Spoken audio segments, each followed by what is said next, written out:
Chapter 46-44. The more he listened, the angrier he got. He dared not imagine if he had appeared a little later. Would she be married to someone else now? Given her weak appearance, would she be able to resist Yi Yuqin to the end? Or perhaps she had married a man she did not love because of her resistance.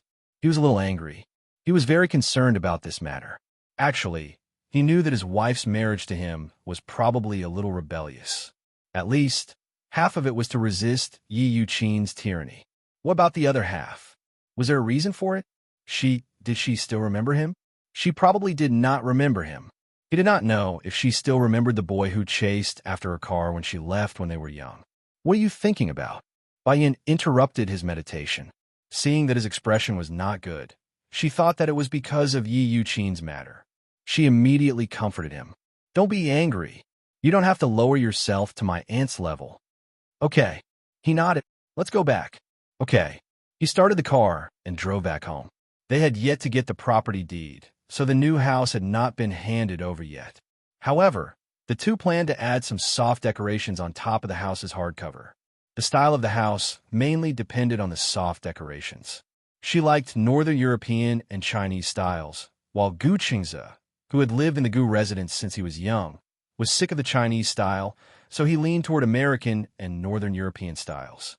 The two of them had the same interests. Since they both liked Northern Europe, then they would design in the direction of Northern Europe soft accessories. Bai Hao naturally didn't need to worry about finding a design company. Gu Qingze would arrange it well. What? In the office, Gu Linshi leaned toward Yun Tianyu with great interest. He was extremely surprised. Did you say that he's married? Yes, a secret marriage. Yun Tianyu leaned on the sofa with a lazy look. Do you still remember the bet I made with him when I was bored? Umph. You must have done it on purpose. Gu Linshi, who was sitting in front of him, was dressed in a well-ironed suit. After more than a decade, he had grown from a handsome boy to a handsome man. His tall height, well-proportioned body, and the suit made him look even more handsome. He leaned forward with interest and couldn't help but ask, that day, did he take that girl to buy a house? Yes. Yun Tianyu was exasperated. I didn't expect him to be the first to get married among us. I thought that you would be the first one to get married. In the end, you don't even have a girlfriend. Instead, the youngest one got married in a flash. First, it's a flash marriage, and now it's a secret marriage. What kind of tricks is this kid playing? The Gu family doesn't know about this at all? Yin Tianyu was surprised at this. He originally thought that Gu Jinglian and Chu Ho would have seen Bai Ran. Even I haven't seen that girl before. I don't know what that kid is up to. He's so mysterious. Yin Tianyu furrowed his brows. Are you really brothers? Yes. If Xiaoi Chen gets married in a flash, even if Daddy and Mommy don't know, I'll definitely find out. Gu Linshi coldly said, that kid and I grew up together. Our brotherhood isn't as deep as yours. He silently cursed in his heart. This brat. Marriage is such a big thing, and he didn't even discuss it with me in advance. Chapter 46-45. He's closest to your Annie Chu Ho, but I've never heard him mention this to her. Gu Linshi shook his head. I don't know if he did. Why don't you go back and ask around? Who knows? He might have told everyone except you. Gu Linshi's lips twitched as his eyelids twitched. Really? Did this brat really tell everyone except for him? That was impossible. Still, if that was not possible, why did Yin Tianyu know about it, but not him? With such doubts in his heart, he returned home after work and happened to bump into Chu Ho embroidering. She had recently become obsessed with embroidery. While others were still obsessed with diamond stickers, Chu Ho had already caught up with the trend and was obsessed with embroidery. During this period, there was a sudden rise in the embroidery trend. However, embroidery was not something that anyone could embroider. Gu Jinglian and Gu Linshi thought that Chu Ho was just doing it on a whim. It was too difficult for her, who was used to holding a gun, to handle something as thin as an embroidery needle. But to everyone's surprise, not only was it not a momentary interest, but it was also a very good game. Gu Linshi stood at the door and watched her for a while. Chu Ho was so engrossed in embroidery that she did not realize that he had returned. He stared at her for a long time. Perhaps it was because they had been together for a long time, but after so many years, Chu Ho did not show any signs of aging. she and Gu Jinglian seemed to have used some kind of immortality method. Other than their facial features becoming more mature and their smile showing some wrinkles, there were no other changes. Chuho did not usually do any expensive skincare. Other than a few creams, she did not learn from the other rich ladies to plant golden thread or inject sheep placenta into her body. Instead, she exercised frequently. Chuho had been training since she was young. If she did not exercise during her free time, Chuho would feel especially lethargic. After so many years, Gu Jinglian did not change much other than his character becoming more mature. Rather than saying that he was steady, it would be better to say that he had already stepped into the life of an old man. In the morning, she held Chuho's hand and went for a walk.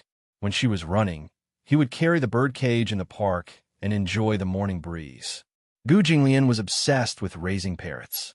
Raising a parrot was one thing, but other people were walking a dog, but he insisted on walking a bird. Therefore, Gu Linshi said that Gu Jinglian was already an old man. "Brother, why are you back so early today?" Gu Xinghan's voice sounded. Upon hearing this, Chuhi immediately raised her head and turned to look at the man. In the afternoon, the man was taking an afternoon nap on the recliner. When he saw that Gu Linshi had returned, he yawned lazily and sat up. Gu Xinghan had just turned 16 and was in the prime of his life. On his young but slightly immature handsome face, there was an innate rebellious and perverse look. Gu Xinghan was very rebellious, like an insufferably arrogant little devil. He seemed to have inexhaustible energy. Now, he had become Gu Jinglian's biggest headache. Chapter 46-46. When they were young, Gu Xinghan and Gu Linga looked quite alike. As they grew older, the difference in their looks began to be like heaven and earth. Gu Linga looked especially like Gu Jinglian. She had a bright appearance, especially her peach blossom eyes. She had inherited Gu Jinglian's exquisite eye shape, but she had a natural charm that girls should have. When she was young, people often said that if Linga grew up to be like Gu Jinglian, the people proposing marriage would probably trample over the Gu family's doorstep.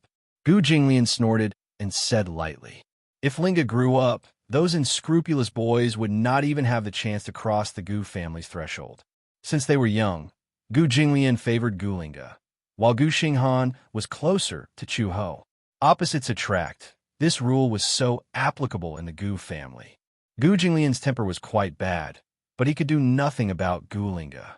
At this moment, Gu Linga said that she wanted to fly a kite, so Gu Jinglian eagerly took his precious daughter to the park. Chu Ho was left at home to embroider, while Gu Xinghan took a nap and accompanied her. "Linshi, why are you back so early today?" She was a little surprised.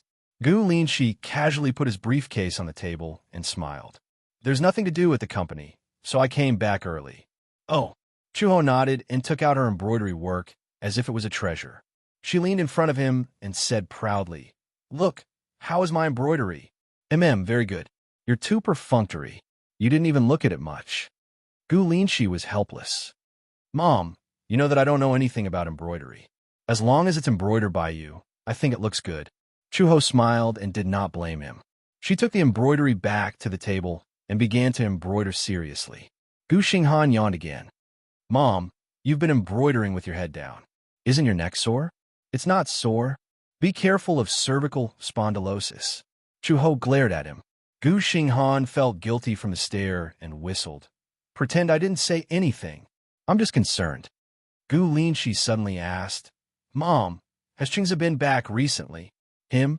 Chu Ho looked up, narrowed his eyes, and said, I almost forgot about him if you didn't mention him." "Ha ha." If second brother heard this, he would probably cry in the toilet. Your second brother's heart isn't so delicate. He cries so easily. It's not like he was a child anymore. I thought that he would come back to visit you soon." Chu Ho was speechless. That brat has almost forgotten all about me and his father. Gu Xinghan could not help but complain again. "Aren't you the same as Dad? You've also forgotten about him completely." Chu Ho's face turned slightly red. "Don't you dare talk too much." Gu Xinghan quickly raised his hand and patted his face. "Big mouth, mother. I'll slap myself. You don't have to do it." Chu Ho was satisfied. She turned her head and looked at Gu Linshi. "Why are you asking about him?" Nothing. I saw that he hasn't been home recently, so I'm just asking. Maybe he's busy with work. Chuho did not take it to heart. Gu Linshi touched his nose. Haven't you heard from him recently? Didn't he talk to you on the phone? Chapter 46-47. Gu Xinghan said coldly again. Didn't Mother say that she had almost forgotten about second brother completely? Chuho glared at him again. Gu Xinghan, why are you so talkative? Hiya. I just pity second brother. He doesn't even have a sense of existence anymore. Before Gu Xinghan could finish speaking, he quickly dodged. As expected, Chuho picked up the phone beside her and threw it at him. As he dodged, he reached out his hand and accurately caught the phone that she had thrown at him. Mom, your temper is getting worse. Are you going through menopause soon? As soon as Gu Xinghan finished speaking, Chuho suddenly stood up and looked furious. Why? Are you itching for a beating? How many days have I not taught you a lesson? Have you become arrogant? Well, I'm going upstairs to read.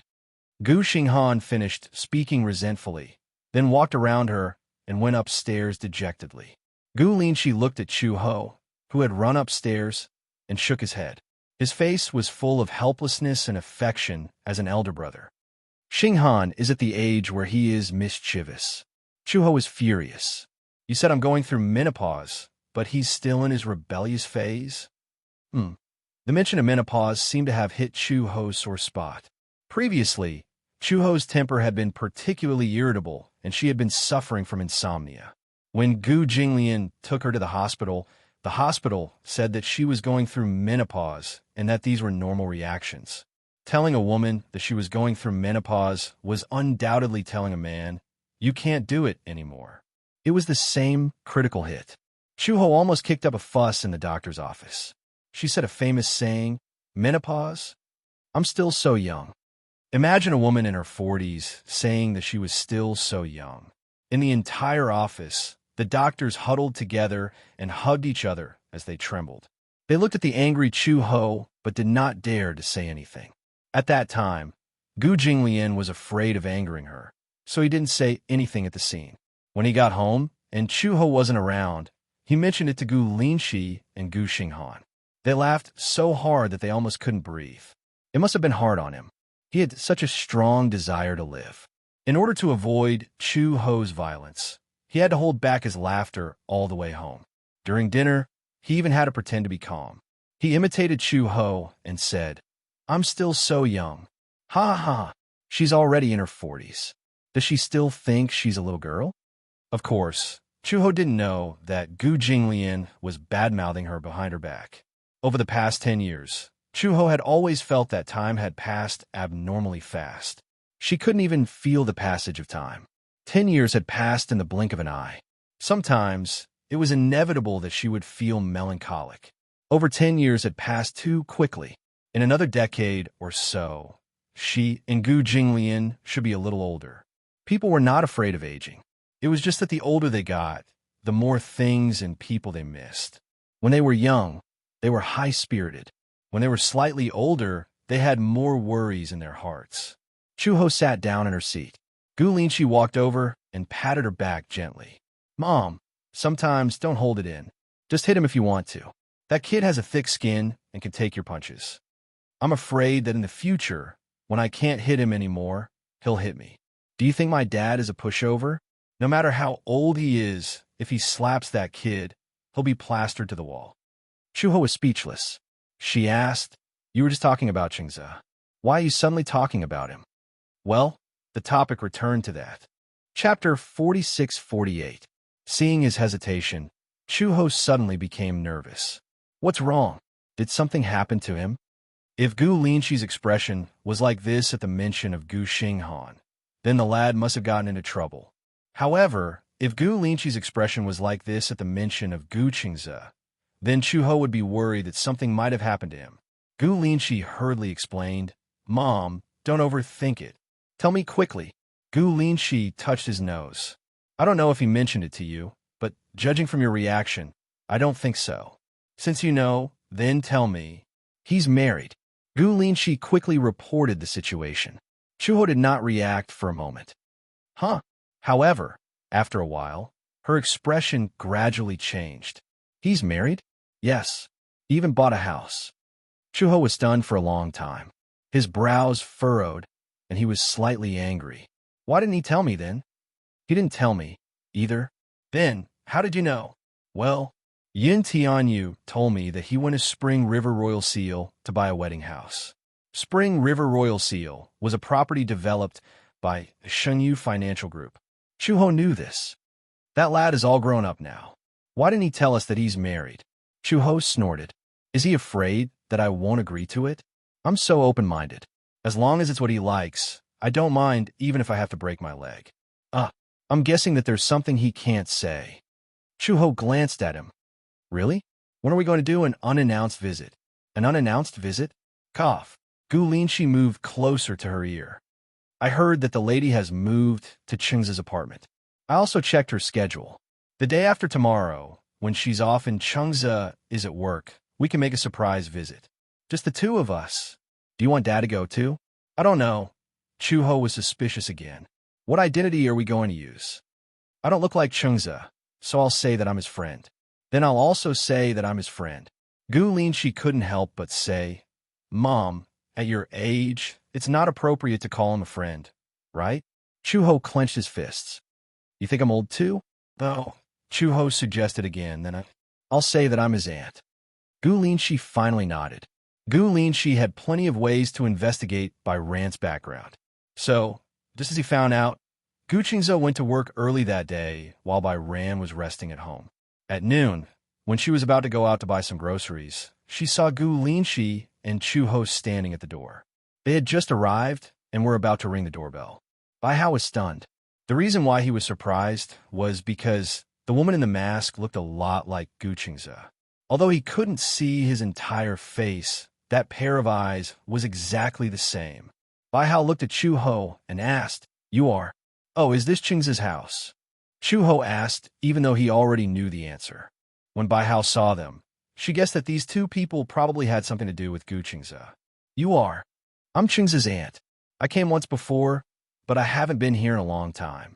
Especially when I saw such a beautiful lady opening the door. I was afraid that I might have mistaken her for someone else. Chapter 46-49.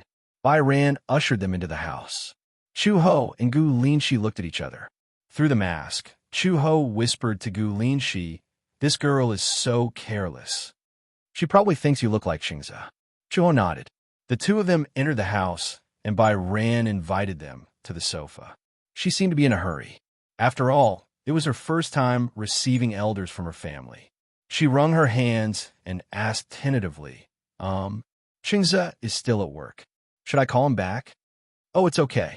Chuho quickly waved his hand. Gu Linshi said, It's okay. We're just here to sit. If he's not here, we'll wait for him to come back from work. Bai Ran was puzzled. Really? Since they were here to look for Gu Qingze, the atmosphere would be awkward if she was alone when he was not around. Chuho quickly changed the topic. Do you have tea? Yes. Bai Ran immediately reacted and said apologetically, I'm sorry. I've been here for so long, and I haven't poured you any tea. I'll go boil some water first. No rush. Gu Linshi watched her go into the study and looked at Chuho. Chuho nodded approvingly. Yes, she's quite pretty. It's just that she looks familiar. Yes. Her name is Bai Ran. This name sounds familiar too. It had been so long ago that Gu Linshi had almost forgotten that this name had once appeared in his life. When he was young, there seemed to be a girl who was good friends with Gu Qingze. When he mentioned the name, Chuho instantly remembered. Could it be that Ran? Unlike Gu Linshi, Chuho was an adult. Therefore, his memory was deeper than Gu Linshi's. Bai Ran. Rana? Chuho immediately thought of this name. When we were young, wasn't there a girl named Ran, or who was good friends with Qingze? Now that you mention it, I remember. Indeed, there was such a girl. Could it be that this Bai Ran was the Ran that Gu Qingze missed so much when he was young? If that was the case, then it wouldn't be hard to explain why Gu Qingze got married so quickly. He was deeply in love with Shang. Even after so long, the photos of him and Shang when they were young were still in his drawer. Gu Linshi and Chu he exchanged glances with each other. Wait a minute. I'll ask her when she comes over. Okay. The two of them sat upright. When Bai Ran walked over with a cup of tea, Gu Linshi pretended to ask casually, "You live with Chengze? Are you married?" Bai Hao was bewildered. He lifted his head awkwardly. She didn't know how to ask this question. She didn't know if she should tell him the truth.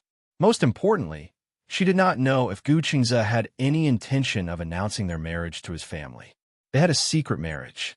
Gu Linshi saw that she was hesitating and immediately comforted her. "It's okay. Just say it. I heard that Chengze is married. It's just that he hasn't had the time to hold a wedding, right?" Bai Hao nodded. "Yes, we haven't had the time to hold a wedding. We are married. What's your name?" "Bai Ran." Bai Ran explained, Bai as in Bai, and Sheng as in Shunga. Chapter 4650. "Oh, that's because I was adopted by my aunt when I was very young. Because I had to register for the household register, my aunt simply adopted me. Naturally, my surname was Jiang." When Chu Ho heard this, his heart ached. "Why were you adopted by your aunt when you were young?" "Because when I was very young, my parents died in a car accident. I followed my grandmother back to the countryside, but they were not in good health. They died when they were young. I had no choice but to follow uncle and aunt." "How did this happen?" As Chu Ho spoke, her age and identity matched. She was Bai Sheng, Gu Qing's childhood sweetheart. However, she did not seem to recognize her. Actually, she did not change much. But why did Bai Sheng not recognize her when she was standing right in front of her? Gu Linshi was not surprised. After all, it had been too long. It was normal for her not to remember. How young was Bai Sheng at that time? Some people had a deep memory and could remember things from when they were young, but some people could not remember. Therefore, Bai Sheng did not recognize their faces, but she did not treat them as strangers. Gu Linshi had changed a lot. Although Chu Ho had not changed much, Bai Sheng had always been with Gu Qingze and him. It was normal for her not to recognize Chu Ho. Bai Sheng smiled and said, "Actually, we got married in a hurry. To be more precise, we got married on the first day we met." Hiss! Chu Ho and Gu Linshi were shocked. They gasped in disbelief. "You got married on the first day you met? That's unbelievable." Bai Sheng's face turned even redder. She lowered her head and said embarrassedly, "Isn't it too sudden?" Chu Ho restrained her surprised expression and immediately smiled. "Isn't this a good thing?" "Yes, Chengze has reached the age to get married. You can work hard to have children." Chu Ho could not hide her desire to be a mother-in-law and began to urge them to have children. Hearing this, Bai Sheng's face turned even redder. He hurriedly said, "Isn't it too rushed to have a child? I haven't gotten to know him yet. We don't understand each other. We're already married. Wouldn't it be natural for us to have children?" Gu Linshi glanced at her coldly. She cursed silently in her heart. Even if you're in a hurry to have a grandchild, you shouldn't be so eager for quick success. He should at least restrain himself a little. What if he scared her? Bai Sheng was a little embarrassed. The awkward thing was that they were being urged to have a child right after they got married. Moreover, this woman was Gu Qing's aunt. If her mother-in-law urged her to have a child, she would have nothing to complain about. Even his aunt was urging him. It wasn't that she didn't like children, but she wasn't prepared. Uncle and aunt were in a mess now. She didn't know what to do. Her scalp went numb at the thought of her aunt's sky-high monetary gift. She didn't want to implicate Gu Qingze, but if Yu Qin really wanted to cause trouble, would Gu Qingze be disappointed and annoyed? Bai Sheng was now confused. She and Gu Qingze had gotten married on a whim. After being impulsive, a series of problems and effects caused by a flash marriage were troublesome. Bai Sheng sighed. Chapter 4651. Chu Ho wanted to say something, but Gu Linshi nudged her arm and whispered, "Mom, can't you be a little more reserved? Don't push him so blatantly." Only after Gu Linshi's reminder did Chu He restrain herself and quickly chimed in. "There's no rush. There's no rush. This matter really can't be rushed." Bai Ran blushed and lowered her head. She did not know what to say. There was a stalemate. The atmosphere was a little awkward. Seeing Bai Ran so shy, Chu Ho was a little embarrassed too. She smiled stiffly at Gu Linshi and reminded her, "Why don't we leave? You just got here and you want to leave?" Chu Ho did not say anything. She had nothing to say to this child. Firstly, she had pretended to be Gu Chengze's aunt, so she felt a little guilty. Moreover, she would meet Bai Ran sooner or later as Bai Ran's mother-in-law. If she was exposed, it would be very awkward. Chuho was worried about this. She recognized Bai Ran as Gu Qing's childhood sweetheart. She had lost her parents at such a young age and was quite pitiful. She did not know how she had lived for the past 10 years. But now was not the time to talk about the past. The future was long. The most important thing now was that she had already figured out Bai Ran's identity and that Gu Qingze had gotten married in a flash. She was not a woman of unknown origin, so Chuhi was relieved. We're just here to check out the house. Since Qingze is not home, we're going to leave too. Chuho stood up and pulled Gu Linqi's ear. Gu Linqi hissed in pain. He was already very old. He was a man in his 20s, but Chuho still pulled his ear all day long. Did he not care about his pride? Mom, let's go. Bai Ran saw them stand up and hurriedly stood up as well. You're leaving already? You've only been here for a while. I won't disturb you, huh? Bai Ran was a little embarrassed. But I haven't treated you properly yet. There'll be plenty of opportunities in the future. Chuho then turned to Gu Linqi. Linqi, let's go. Bai Kun felt a little guilty. She thought that they had left in a hurry because she couldn't entertain them. However, she didn't know how to make them stay. She did not know how to get along with her relatives and friends. She was usually very quiet and was always alone in her room. Therefore, she was somewhat at a loss when facing two guests. However, she was too embarrassed to ask them to stay. She walked them to the elevator. Chuho repeatedly asked her to go back, but Bai Ran still refused. It was not until they entered the elevator and the door closed that she finally let out a sigh of relief. He was so nervous. Bai Ran returned to the house and hesitated for a moment before calling Gu Qingze. Hello? What happened? Hubby, two people came to our house just now. One is your aunt, and the other is your friend? Aunt. Gu Qing's eyes twitched. Are they still there? When did he have an aunt? Even if they did, they weren't close. The direct and collateral branches of the Gu family formed their own network and didn't have close contact with each other. He didn't even remember what his aunt looked like. Hubby, your aunt looks a lot like you. Chapter 46:52. Since Bai Sheng had already said so, Gu Qingze would have wasted all the time he had spent with Chu Ho if he still did not react. However, I think your aunt is really young. She doesn't look like she's older than you. If she's your cousin, I'll believe her. After hanging up the phone, Gu Qingze hesitated for a long time. Finally, he chose to call Chu Ho. The moment the call connected, Gu Qingze said coldly, Mom, you came to my house just now. Kid, you still know to call me? Chu Ho said angrily. When did you get married? You didn't even tell me. Mom found out about this from Lin Shi. Where did he hear about it?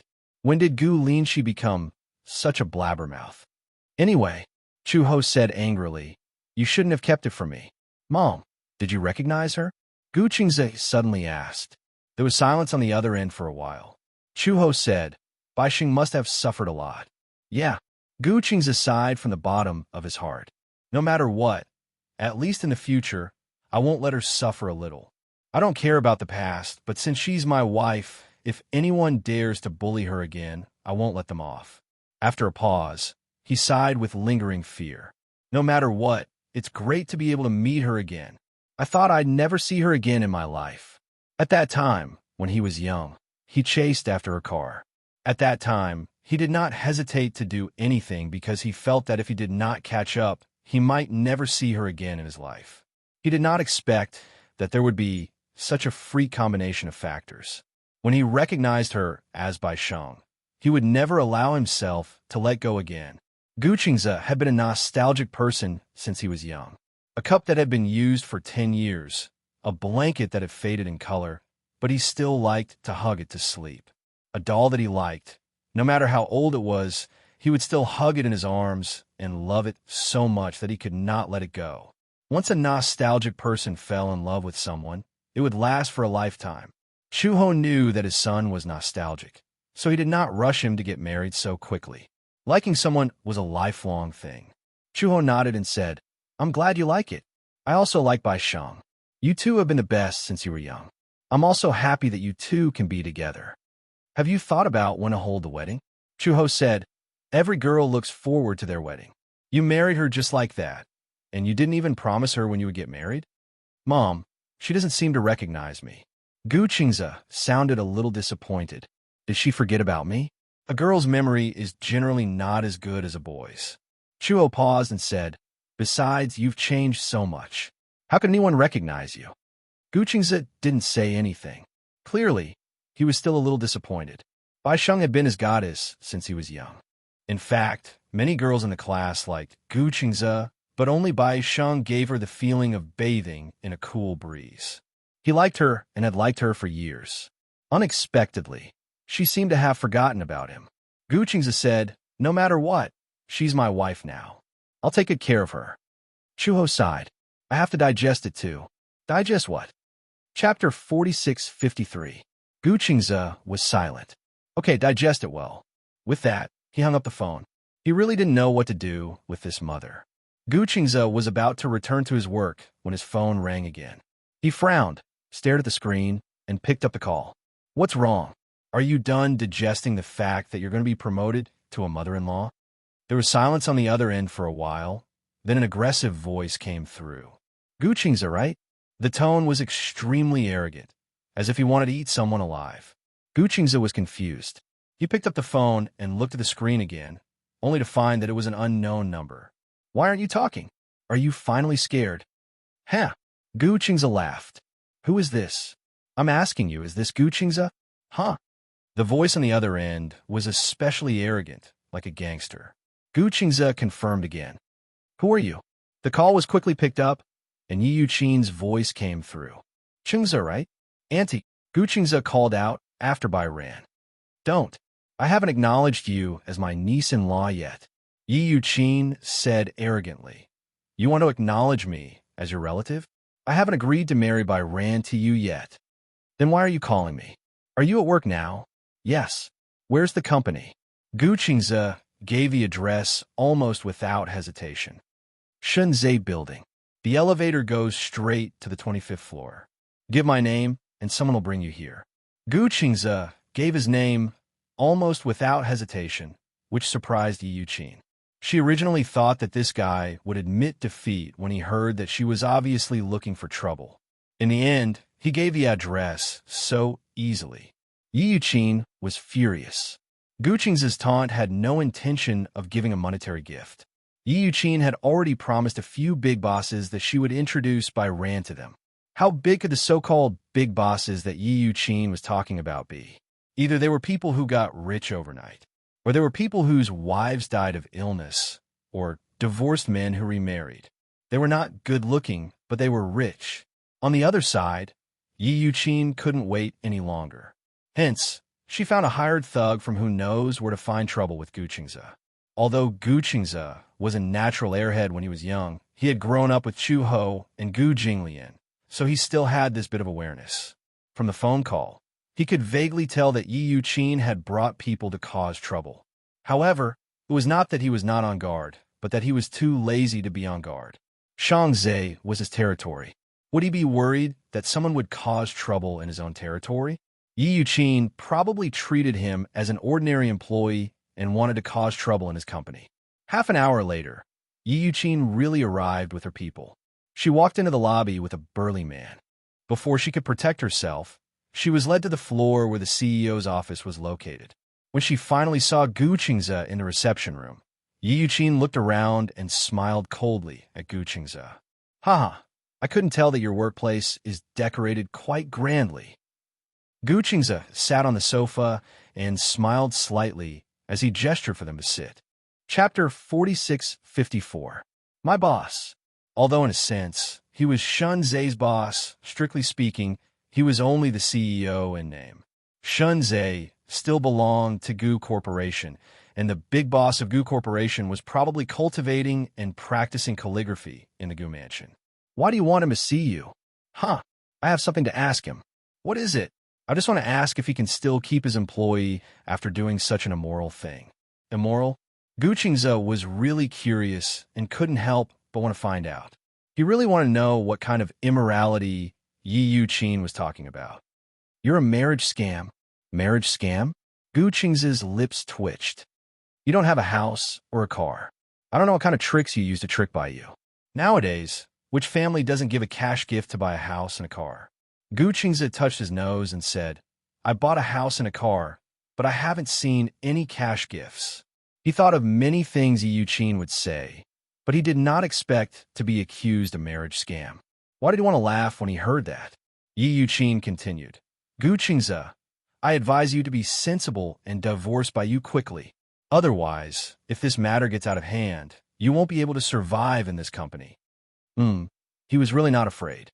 At the side, the assistant in charge of serving tea looked at Yi Yuqin coldly. What was wrong with her? Couldn't she speak properly? If she could coax Mr. Gu well, she would have nothing to worry about. Some people's horizons were really too narrow, so much so that Yi Yuqin didn't realize that the humble junior sitting in front of her was actually such a big shot.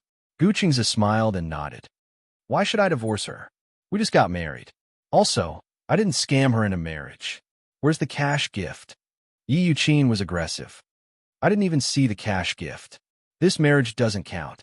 Why isn't there a cash gift? Gu Qingze's words made Yi Yuqin raise her eyebrows suspiciously. However, he continued, I'll burn the cash gift for Uncle and Annie when I have a chance. You don't have to worry about it. Or do you want it too? I don't mind burning you a little. Originally, since they were already married, he planned to pay his respects to her parents after they officially met her parents. However, in Yi Yuqin's ears, it had a different meaning. When Yi Yuqin heard this, she was so angry that she trembled all over. This brat was clearly cursing him. Are you cursing me to die? Gu Qingze said innocently. I didn't. It's just that I've never heard that we should give gifts to our uncles and aunts when they get married. I've also never heard that it's customary to buy a house or a car for our uncle's son.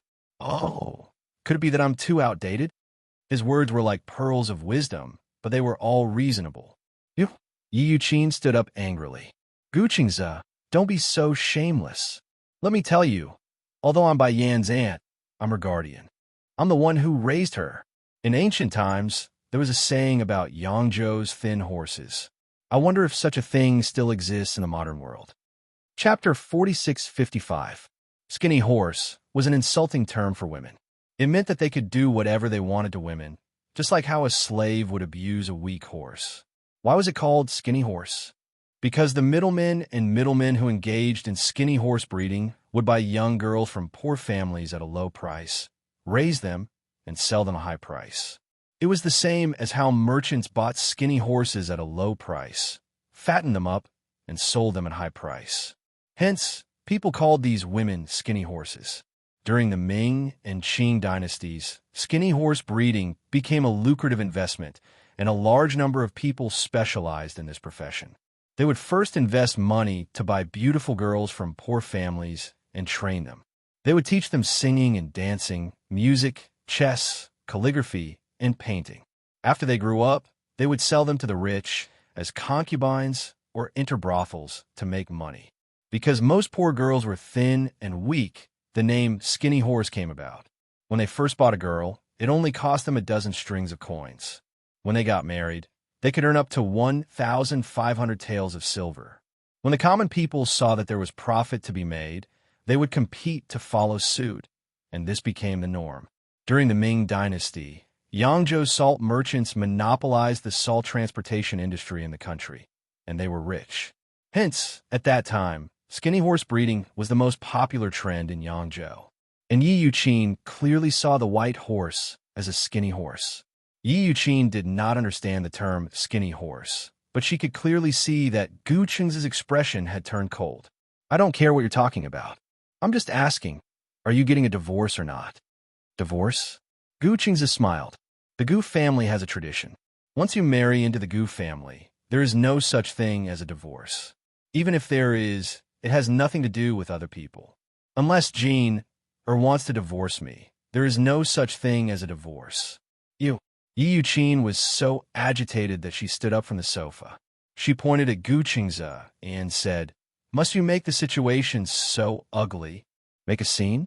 Gu Qingze raised his eyebrows and said calmly, May I ask, how do you want to make a scene? Yi Yuqin could not hold back anymore. She turned around and said arrogantly to Gu Qingze, Ciao. I'll leave it to you. The burly man stood up and relaxed his shoulders. He tilted his head, and his neck made cracking sounds. His sharp gaze was clearly provocative. Gu Qingze caressed the 10,000 countries watch on his wrist and said casually, "Let me give you a piece of advice. Before you offend someone, you should consider if you have the ability to do so." Yi Yuqin snorted coldly. She pointed at Gu Qingze and said to a Chow, "What are you still standing there for?" A Chow walked towards him. Gu Qingze was still sitting on the chair nonchalantly. Seeing that he still did not seem to care, Chow guessed that Gu Qingze would not give up until he saw the coffin. So he raised his leg abruptly and was about to kick him. Seeing that his foot was about to land on Gu Qingze's face, the bodyguard beside him suddenly reached out and grabbed the man's calf with one hand. A Chow was completely caught off guard. He flew out and fell on the coffee table at his waist. He was in so much pain that he grimaced. Yi Yuqin shrunk her shoulders in fear and hid in the corner. Gu Qingze did not move at all. He did not even bother to lift his eyelids. He looked up and glanced at the man who had fallen onto the coffee table. The corners of his lips curled up indifferently. "Throw him out." "Yes, Mr. Gu." Yi Yuqin was stunned when she heard how the bodyguard addressed Gu Qingze. "Mr. Gu? Why did this man call him Mr. Gu?" Chapter 4656. Before Yi Yuqin could react, the bodyguard grabbed a Chow's collar, opened the window, and pushed half of his body out of the window. It was such a tall building. A Chow saw from the corner of his eye that he was in the air. He was so frightened that he kept screaming. His body was stiff, and he did not dare to move. Yi Yuqin was also stunned, but she did not dare to go closer. Her voice trembled as she said, You're killing someone. Killing someone. Oh. Gu Qingze raised his eyebrows disapprovingly. Who saw it? Yi Yuqin looked at Gu Qingze as he stood up slowly. Although the Gu family doesn't want to play dirty anymore, if someone comes knocking on my door, then don't blame me for being ruthless. Yi Yuqin said angrily, "You're breaking the law. Isn't it illegal for you to hire a hitman?" Gu Qingze smirked coldly. "Moreover, you said that I killed someone. The whole building is mine. Who do you think will testify for you? When the time comes, even if the case is closed, the police can only conclude that the person fell by accident, and it has nothing to do with the Gu family. At most, I'll burn some paper money for you out of humanitarianism. Consider it as accumulating some good karma." Yi Yuqin shrunk her shoulders in fear and did not dare to say anything else. As it turned out, this Gu Qingze's background was not that simple. Especially when she saw the terrifying aura around him, she believed that he would definitely do what he said. "Don't mess around." The man held down by the bodyguard also started to beg for mercy. "I was wrong. I know I was wrong. Let me down, let me down. It's too late." The bodyguard had just finished speaking when he sent him a little further out of the window. This time, except for his legs, most of his body was in the air.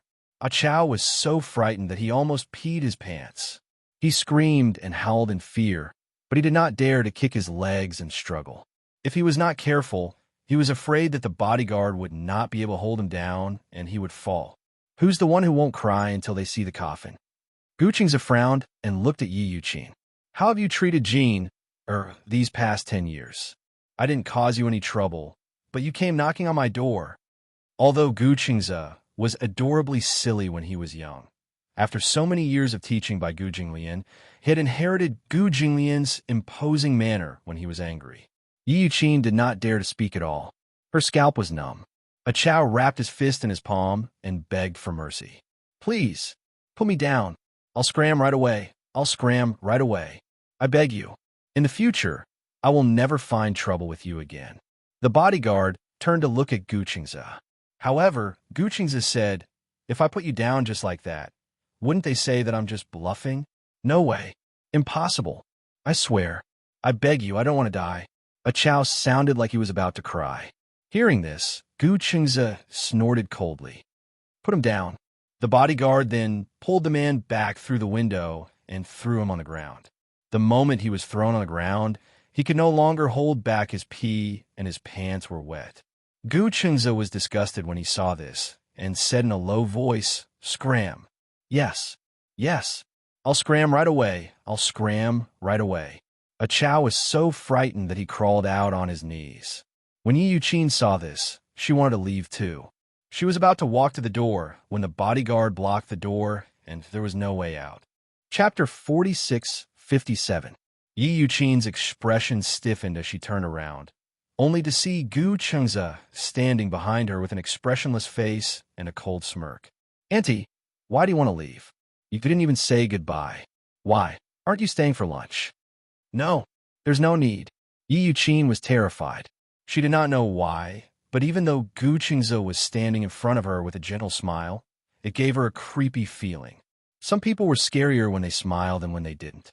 Yi Yuqin took half a step back and bumped into the bodyguard's chest. Gu Chengze saw that she was terrified and slowly took half a step closer. "Why, Annie, are you trembling all over? You were still showing off when you saw me earlier, but now you look like I'm going to eat you up." Yi Yuqin couldn't help but kneel down in front of him. She didn't even dare to look up at his expression. "Little Gu, isn't this? Auntie doesn't understand the situation. I just want to give Baizé a good home. I didn't know you were such a capable person. Banyan has suffered so much since she was young, so she's scared of being poor. Of course, my heart aches for her, and I hope that she can have a better home. At least, the family background should be better, and the car and house should be standard. In my opinion, there must be some kind of misunderstanding." "Misunderstanding?" Gu Chengze raised his eyebrows and asked, "What misunderstanding? Isn't this? I thought you were a scammer?" Yi Yuqin said, "At that time, I thought you were like those men who use flowery words to trick girls. You don't have any ability, but you want to waste a girl's life. But now I see clearly that you are a capable man. Banyan won't suffer if she stays with you, huh?" She laughed uneasily, but it looked worse than crying. Gu Chengze glanced at her contemptuously. "So, that's what you thought of me? A scam?" No, that's not. That's not a misunderstanding."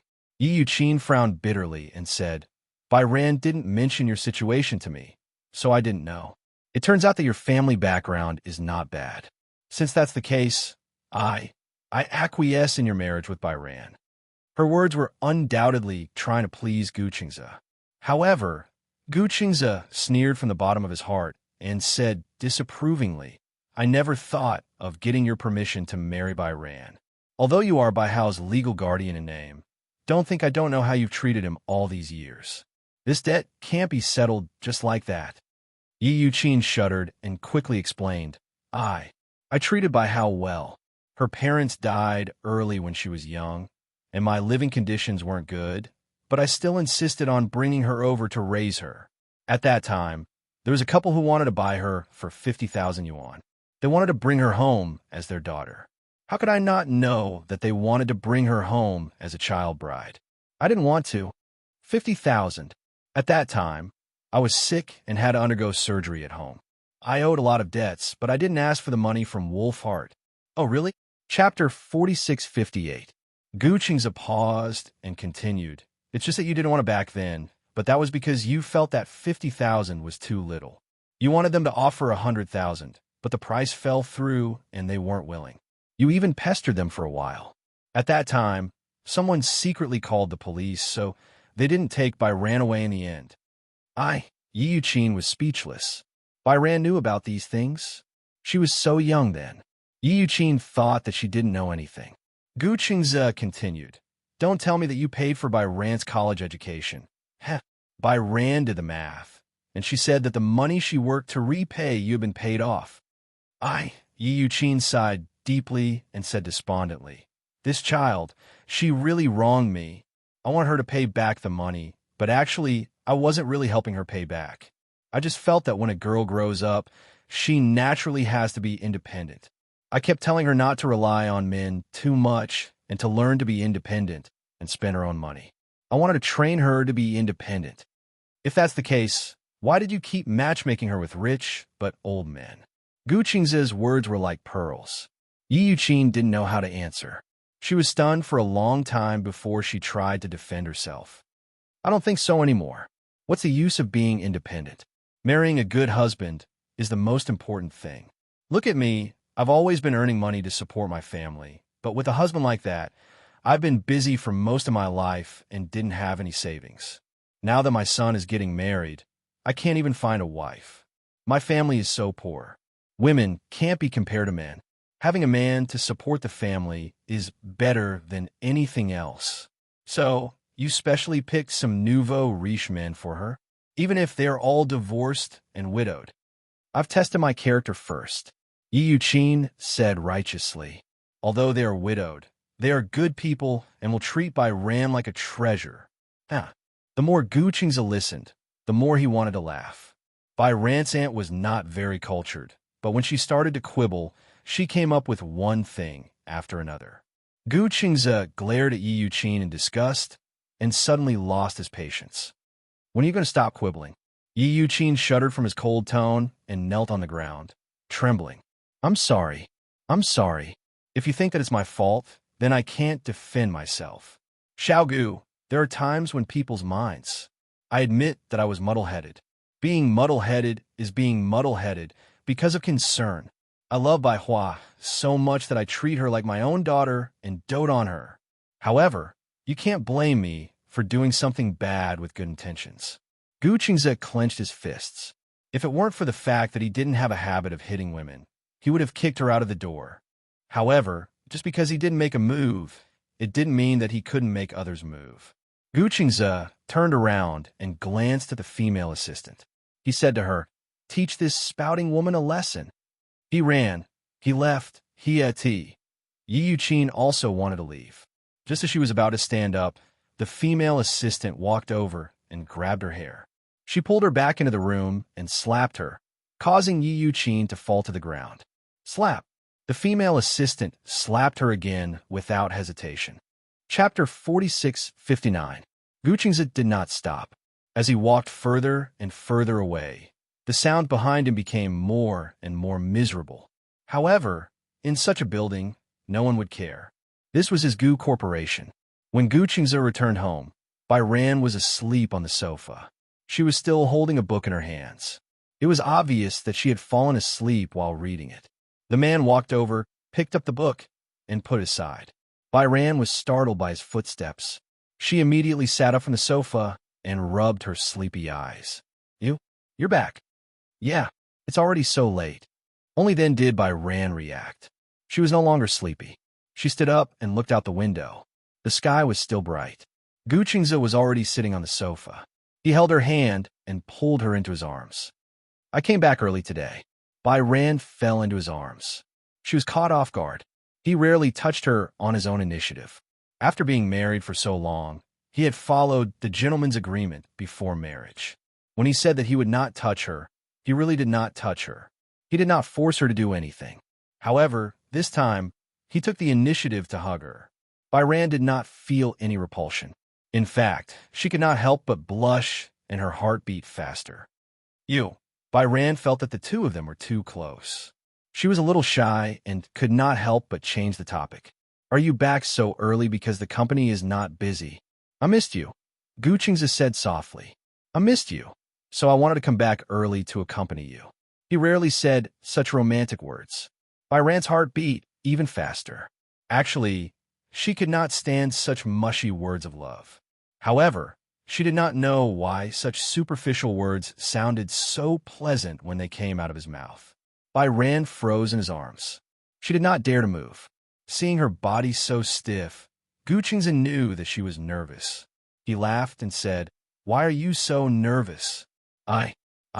She could not say that this was the first time she had been so intimate with someone of the opposite sex since elementary school, right? She was too embarrassed to say it. She pursed her lips and could not say anything. Gu Qingze did not need her to say anything. Now, he just wanted to hug her. When he thought of how Yi Yuqin had treated him, his heart ached even more for her. He wanted to make up for her absence in the past 10 years. After so many years, it seemed that no one had doted on her. It was only scheming. If only I had met you earlier. If he could meet her in university and have a sweet relationship with her, it'd be about time for him to get married after graduation. Perhaps, at this age, he and she would already have a cute child and a warm and happy family of 3.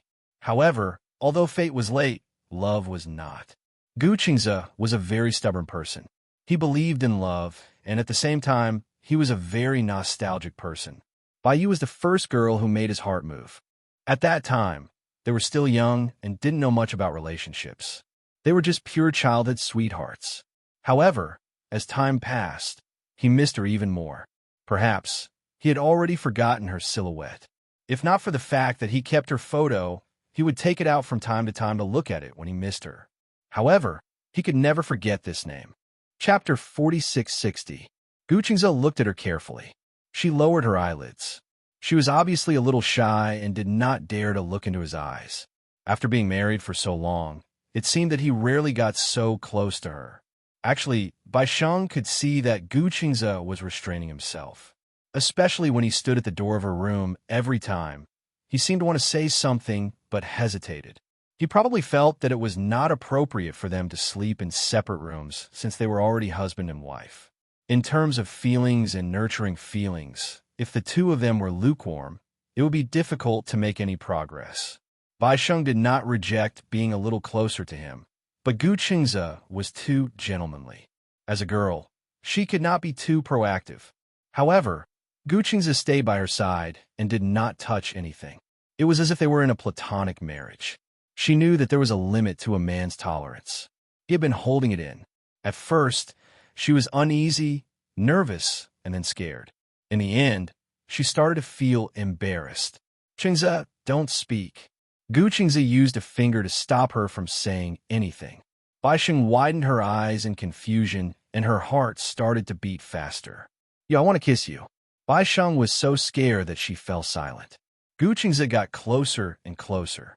At first, she was a little resistant, but Gu Qingze did not allow her to reject him. He grabbed her wrist and said, "This time, you're not allowed to reject me." This was clearly the first time he had kissed her. However, Bai Sheng was too embarrassed to reject him. It had to be said that this was Gu Qingze's black-bellied side. He had endured for so long. He had clearly coveted her for a long time, but he endured it and did not touch her. His restraint and control, except for not wanting to force her, not wanting to scare her, and not wanting to fail at the last step. In the end, he had become a first-class gentleman and lived under the same roof with the person he yearned for. But he did not cross the line at all. In the end, Bai Sheng was the one who felt a little guilty and embarrassed. This way, when he started to take the initiative, she would not have the nerve to reject him. He admitted that such a method seemed a little despicable. He had said that he would wait until she was willing, but if the woman really agreed, with Bai Sheng's introverted personality, she would probably never agree. A woman's greatest reservedness was to not admit it, even though she had the same desire in her heart. Thousands of years of tradition had taught women to be reserved and even conservative. As a man, he had to be more proactive. Gu Qingze pinned her down, and in the next second, he kissed her without restraint. At that moment, when their lips touched, her mind was in a mess. She seemed to have subconsciously accepted him. But what was the reason for that? Was it love? Was love so easy to fall in love with? Responsibility? She didn't think she was that responsible. That was repay him? To repay his kindness? He saved her from the abyss of suffering and gave her a warm home. With this thought in mind, she didn't resist him that much. Bai Sheng did not understand. For as long as she could remember, she didn't seem to have any close friends of the opposite sex. She had an inferiority complex and was antisocial. She always felt that she couldn't repay the kindness of others. Gu Qingze had treated her well, and she wanted to repay him with more. Bai Sheng's thoughts ran wild as he clumsily accepted her kiss. Chapter 4661. It was also Gu Qingze's first time kissing. Bai Ran was his first woman. He had no experience in dating. Chuho had always hated him for not being enlightened in this aspect. He had brought home so many girlfriends his age, but he did not do anything. If he was not her biological son, she would really suspect that something had gone wrong. If Gu Qingze had not patted his chest and assured her of his sexual orientation, she would have really thought that her son liked men. Therefore, although the two of them were kissing, it was not an exaggeration to say that they were fighting. Their teeth collided, as if they were sharpening their knives. Bai Ran could not help but push him away and asked in a questioning tone, "Are you biting me or kissing me?" Towards the end, she could not help but become even more shy. She lowered her head and mumbled a few words. Gu Qingze said, "It's my first time kissing. What about you?" I don't believe it's your first time kissing. Byran thought that he was lying to her. He was so handsome and had such a good personality. Even if he did not chase girls, there should be many girls chasing after him. How could he not have a girlfriend? When Gu Qingze heard this, his lips curled into a smile. I never lie, but it's really my first time kissing. You've never been in love? Byran looked as if she had discovered a new continent. No, Gu Qingze felt a little guilty. He really did not have a girlfriend. But why did Byran look like she did not believe him? He quickly explained, my sexual orientation is normal. Byran could not help but be angry. Who asked if your sexual orientation is normal? Why do you sound like you're trying to hide something by saying this? Because even my biological mother asked me this suspiciously. As Gu Qingze said this, he sat at the side angrily. He recalled how he had summoned him back to the Gu family and interrogated him like he was a criminal. He did not know who she had heard from, but she was now questioning him like he was a criminal. Byran heard this and did not believe it. How is that possible? Your mother? Is she so avant-garde? She could not help but laugh again. Gu Qingze was also extremely helpless. You ruined the atmosphere. Just now, the atmosphere was so good. It was fine if she pushed him away, but she actually disrupted such a good atmosphere. Byran felt wronged. You just hit my gums. Oh, you're so stupid. You don't even know how to kiss. Could it be that your kissing skills are better than mine? Without a doubt, he was being sarcastic. Byran blushed as well. Her kissing skills weren't any better. Just now, there were a few times when she bit his tongue because she was nervous, but he didn't say anything. Why did it feel like she was making a big deal out of nothing? It's all right. Gu Qingze hugged her waist and pulled her into his arms. Let's start over. Things like chemistry can be cultivated slowly. Kissing was a tacit understanding between two people. He didn't mind getting along well with her. Bayu nervously pressed her lips against his again. Is it just a kiss? Otherwise, Gu Qingze's gaze was so gentle that she was about to drown in it. What else do you want? No. Are you ready? Gu Qingze suddenly pressed her down on the sofa and gently stroked her hair with his long fingers. After all, we're already married. It's time to fulfill the obligations of a husband and wife. Chapter 46-62. Halfway through her sentence, Byran felt a little guilty. He had given her so much time. Moreover, they were married. Even if they took it a step further, it was perfectly justifiable. His request was not too much. Yi Yuqin even said that Gu Qingze was cheating her into marriage. No matter how she looked at it now, she was the one who was cheating. She was a professional at cheating others into marriage. At the very least, she would give a man some sweetness. However, she could not even touch it. Moreover, she was not a child anymore. Even if it went that far, so what? When Byran thought of this, she immediately put on a heroic look. She carefully separated her hands and gently held her shoulders like a shy rose waiting to bloom. She blushed and said softly, "If you really want, then can you go back to the room first?" Her voice became softer and softer. She wanted to bury her smiling face in his chest and did not dare to look up at him. Gu Qingze was stunned and did not know whether to laugh or cry. No matter how he looked at it, she looked like a female slave who sacrificed herself to the male lead in order to repay a debt of gratitude. However, what he wanted was not to repay a debt of gratitude. He knew that this little girl was extremely simple-minded. If others treated her well, she would only treat them better. She probably felt that she could not repay him with anything, so she would not be stingy with anything she could give. She was clearly so scared. Don't think too much. Gu Qingze gently scratched her nose. Why are you so scared? I won't eat you. I kissed you today because I couldn't help it. Unless you're willing, I won't force you to do anything you don't want to. Byran looked up in surprise. Even at this moment, this man was still indulging her. How could she not feel that a certain part of the man was ready to explode? However, he could still hold it in and was willing to hold it in. Since she was young, no one had ever doted on her like this. Gu Qingze was about to get up when Byran suddenly hugged his shoulders. His body sank down again. The two of them were extremely compatible. I'm willing. Bai Hao was timid as he struggled to say those words. Gu Qingze looked at her. She also opened her eyes. Her eyes were clear and bright. I don't think I'm forcing myself. It's just that I haven't experienced it before. So I'm a little nervous. I'm willing. I'm not forcing myself. For someone as thin-skinned as her, such words were undoubtedly a warm invitation. As if she was afraid that Guqingze would not believe her, she reached out with trembling hands, grabbed his collar, and started to unbutton his shirt bit by bit. Her movements were a little clumsy. At first, she slipped on the first button because her fingertips were sweaty. She bit her lip and patiently comforted herself that this was just the most common process between husband and wife. Sooner or later, she would have to get used to it.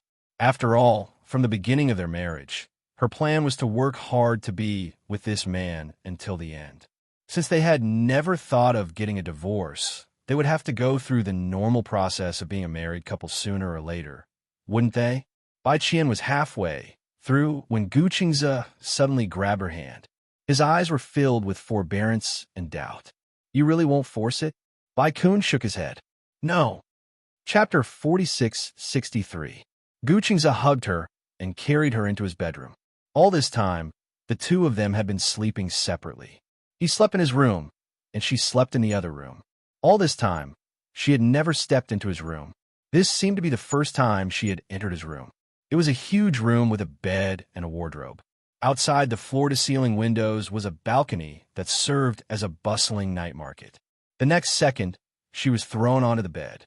His bed was extremely soft. Her body bounced slightly, and the next second, he was on top of her. Everything started with instinct. Her body felt like it was filled with magma. It was boiling hot and almost burned her. After having her once, he finally stopped. When she woke up again, it was already dawn. She did not sleep very well. For the first time, she could only feel pain. Although he was very gentle, the pillow was still wet. Oh no, she still had to go to work tomorrow. Bai Ran opened her tired eyes. She did not have any extra energy to think about tomorrow. In the morning, at 10 o'clock, Bai Ran's phone rang crazily. Guqingze was the first to wake up. He muted the ringtone and saw that the caller ID was Team Leader. He thought that it was her boss calling. All right, how could he forget that she had to go to work today? Did he go too far yesterday? She was still buried in his arms, sleeping soundly. Guqingze picked up the call. On the other end, a woman's angry voice could be heard. It's 10 o'clock, Bai Ran. Are you still planning to come to work? Give me an explanation. Sorry, Bai Ran is sick today and can't go to work. There's a reason for this, so I didn't ask for leave. I'm very sorry. On the other end, the woman was stunned. She asked blankly, I'm Bai Ran's husband. Oh, Bai Ran is sick. Yes. Then why didn't you ask for leave in advance? Guqingze laughed. Excuse me, who can predict that they will fall sick? Bai Ran wanted to go to work today, but I stopped her. She has a high fever, so she can't go. I want to ask for leave for her. How many days?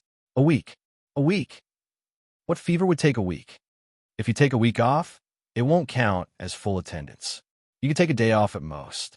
Moreover, if you don't pass the approval of the leaders, your salary will be deducted. Deduct as much as you like. If he wasn't feeling well, he couldn't force himself to go to work. Is your company a vampire? As he spoke, Guqingze did not give her any face and hung up the phone. On the phone, there were many alarms. The alarm went off, but neither of them woke up. Guqingze hung up the phone and put it under the pillow. He hugged her and went back to sleep. In the afternoon, Bai Hao slowly woke up. As soon as he opened his eyes, he felt a tearing pain in his thigh. Although it didn't feel like being run over by a heavy truck, it was still a tearing pain. With just a slight movement, his nerves felt as if they were sealed by cement, sore and swollen. Bai Ran grimaced in pain. Suddenly, he thought of something and immediately fumbled for his phone under the pillow. When he reached for his phone, he realized that the screen was black. Out of power, she pressed the power button suspiciously, and the phone lit up. However, when it finally turned on, she looked at the time and felt uncomfortable. Chapter 4664. Without realizing it, she had already slept so late. Bai Ran was annoyed. She saw that there were many messages on WeChat and clicked on them. Then, she saw a dialogue box from her team leader. Bai Ran, are you doing this on purpose? You didn't ask for leave, so you let an outsider do it. Your husband's leave doesn't count. Today, I'll treat it as absenteeism. Please come work on time tomorrow. Otherwise, I'll treat it as absenteeism. Byran's lips twitched. She clicked on recent calls. There was a call record, but it was obvious that she did not pick it up. It was him. Byran looked at Gu Qingze resentfully. He was sleeping quietly and had not woken up yet. How could he sleep better than her? With the intention of teasing him, Bayan gently poked his cheek with his finger. The latter frowned and raised his hand to hold her finger. He opened his eyes and looked at her with his slightly misty eyes. Byran did not expect him to wake up so quickly. She turned her face away awkwardly and hugged the blanket tightly. The scene from yesterday appeared in front of her eyes again. She and this man. They were husband and wife. She patted her forehead in annoyance, and her face heated up. Gu Qingze sat up from the bed and hugged her gently from behind. He rested his chin on her shoulder and hugged her tightly. You're awake. Byran only responded with an He liked her soft voice and could not help but lean closer to her. The scorching heat from his chest made her blush again. Byran lowered her head even more. She hugged the blanket tightly. But before she could say anything, her stomach made a grumble sound. Growl. Gu Qingze looked up and became more awake. Are you hungry? What do you want to eat? Anything. There's still some eggs and bread at home. After a pause, Gu Qingze asked, I'll cook a poached egg for you. Although she was shy to face him, she still mustered up the courage to ask, Do you know how to make sweets? The kind that's soft and fluffy. Yes. Gu Qingze kissed her earlobe. I'll make them for you. With that, he got off the bed. Baiyu immediately covered his eyes in embarrassment. He didn't even dare to look at him naked. Gu Qingze looked at her bashful expression as he tied the belt of his nightgown. He could not help but chuckle, but it was because he doted on her. All right, I'm dressed. Bai Kun put his hands down, but he did not know where to place them. He could only lower his head and make a sound of acknowledgement. The redness on his face had already spread to the base of his neck. Gu Qingze entered the kitchen. Even though he was quite a distance away from the kitchen, when she heard the sound of the kitchen hood being turned on, she could imagine Gu Qingze in a bathrobe cooking elegantly in the kitchen. Her heart was filled with warmth. However, what exactly did he say to the team leader that made her so angry? The team leader was already going through menopause. He also knew that he had said something that had angered her. He felt that she would definitely be severely criticized when she went to work. It's done. Half an hour later, Gu Qingze personally brought the poached eggs in. How could he not understand her embarrassment? His legs must be so sore. He set up the table on the bed and placed the bowl and chopsticks in front of her. Chapter 4665. Stop messing around. Get out of bed and walk around. Just eat on the bed. Bayan was even more embarrassed. Somehow, she felt that there was a hint of playfulness in his tone, as if he had seen through some of her embarrassment. Could it be that this man knew that her legs were sore and swollen, so he didn't want her to get out of bed? What's wrong? Gu Qingze sat on the edge of the bed and looked at her. Why aren't you eating? Aren't you hungry? Bayan was a little confused. You should eat something too. No hurry. I'll eat when you're full. There was a hidden meaning in his words, but Bayan obviously didn't understand. In front of Gu Qingze, the big bad wolf, she was like an ignorant little white rabbit. She silently grabbed the chopsticks, grabbed the bread, dipped it in some jam, and took a bite. The soft bread paired with the sweet jam was delicious. She was so happy that she felt like she was going to melt. His cooking was so good that he could bake the bread to such a good texture. Is it good? Yeah. As Bayan ate, she felt his gaze on her from beginning to end. She shrunk her shoulders awkwardly. Today, she hesitated, not knowing if she should ask. Yeah? What's wrong? Team leader called me this morning. Were you the one who answered? Yeah. How did you answer her? What's wrong? Gu Qingze said, I forgot too. She seemed very angry. Gu Qingze frowned and replied, I said you were sick and needed to take a week off. She said that the company doesn't have such a long sick leave. Then you got angry at her? Angry? Gu Qingze touched his chin and said honestly, I didn't get angry, right? Why? Did she scold you? Bayan silently raised her phone and showed him the WeChat message that team leader had sent her. Gu Qingze took the phone and glanced at it. Team leader's message. By Yan, did you do it on purpose? You didn't ask for leave, so you let an outsider do it. Your husband's leave doesn't count. Today, you'll be punished as absenteeism. Please come to work on time tomorrow. Otherwise, you'll be punished as absenteeism. Absenteeism? Gu Qingze smiled. Sure, it's best if you fire her directly. Hey, Bai Yu looked at him reproachfully. It's not easy to find a job now. You can't wait for me to be fired. However, Gu Qingze put his arm around her shoulder and said confidently, when you're fired, I'll have a reason to support you. Bai Yu blushed, but he was unwilling. I don't want you to raise me. Girls should be independent and not rely on men to support them. Do you often read chicken soup articles on WeChat? Huh? For example, men are unreliable. Women only have a few years of youth, and they should be used to fight and struggle. Youth alone can't tie down a man's heart. When a person's pearls turn yellow, they will have no value. In the end, women who rely on men for a living will be eliminated by society. How'd he know? She had indeed read such chicken soup stories before. Gu Qingze raised his brows unhappily. What? Do you think I'm a kind of scumbag in the chicken soup novel? No. Or are you completely insecure? Sense of security, Bai Yin nodded hesitantly. She really didn't feel safe. He always felt that he was the only one who could be relied on. Chapter 4666. If I remember correctly, you work at a design company. Yes. What's the nature of your job? Designing wedding dresses. Only wedding dresses? Yes. Bai Ran nodded silently. We work with wedding dress factories in many cities. Their wedding dresses are all from our designs. Actually, we call it company, but it's more like a studio. She sighed and said, Actually, my dream doesn't only involve the wedding dress. I want to be an outstanding fashion designer, not just designing wedding dresses. It was not that it was too boring, but she felt that her talent was useless.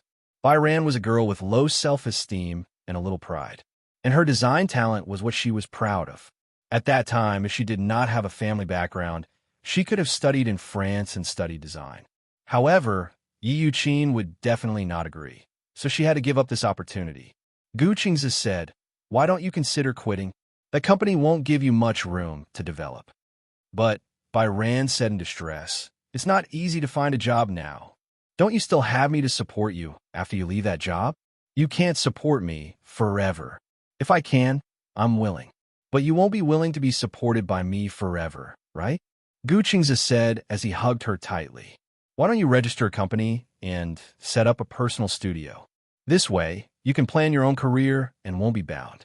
It's not that easy to set up a studio. Bai Ran sighed. To be honest, I don't even know how to resign. The company won't let me go because my design skills are the backbone of the company. They won't fire me. Then you should resign.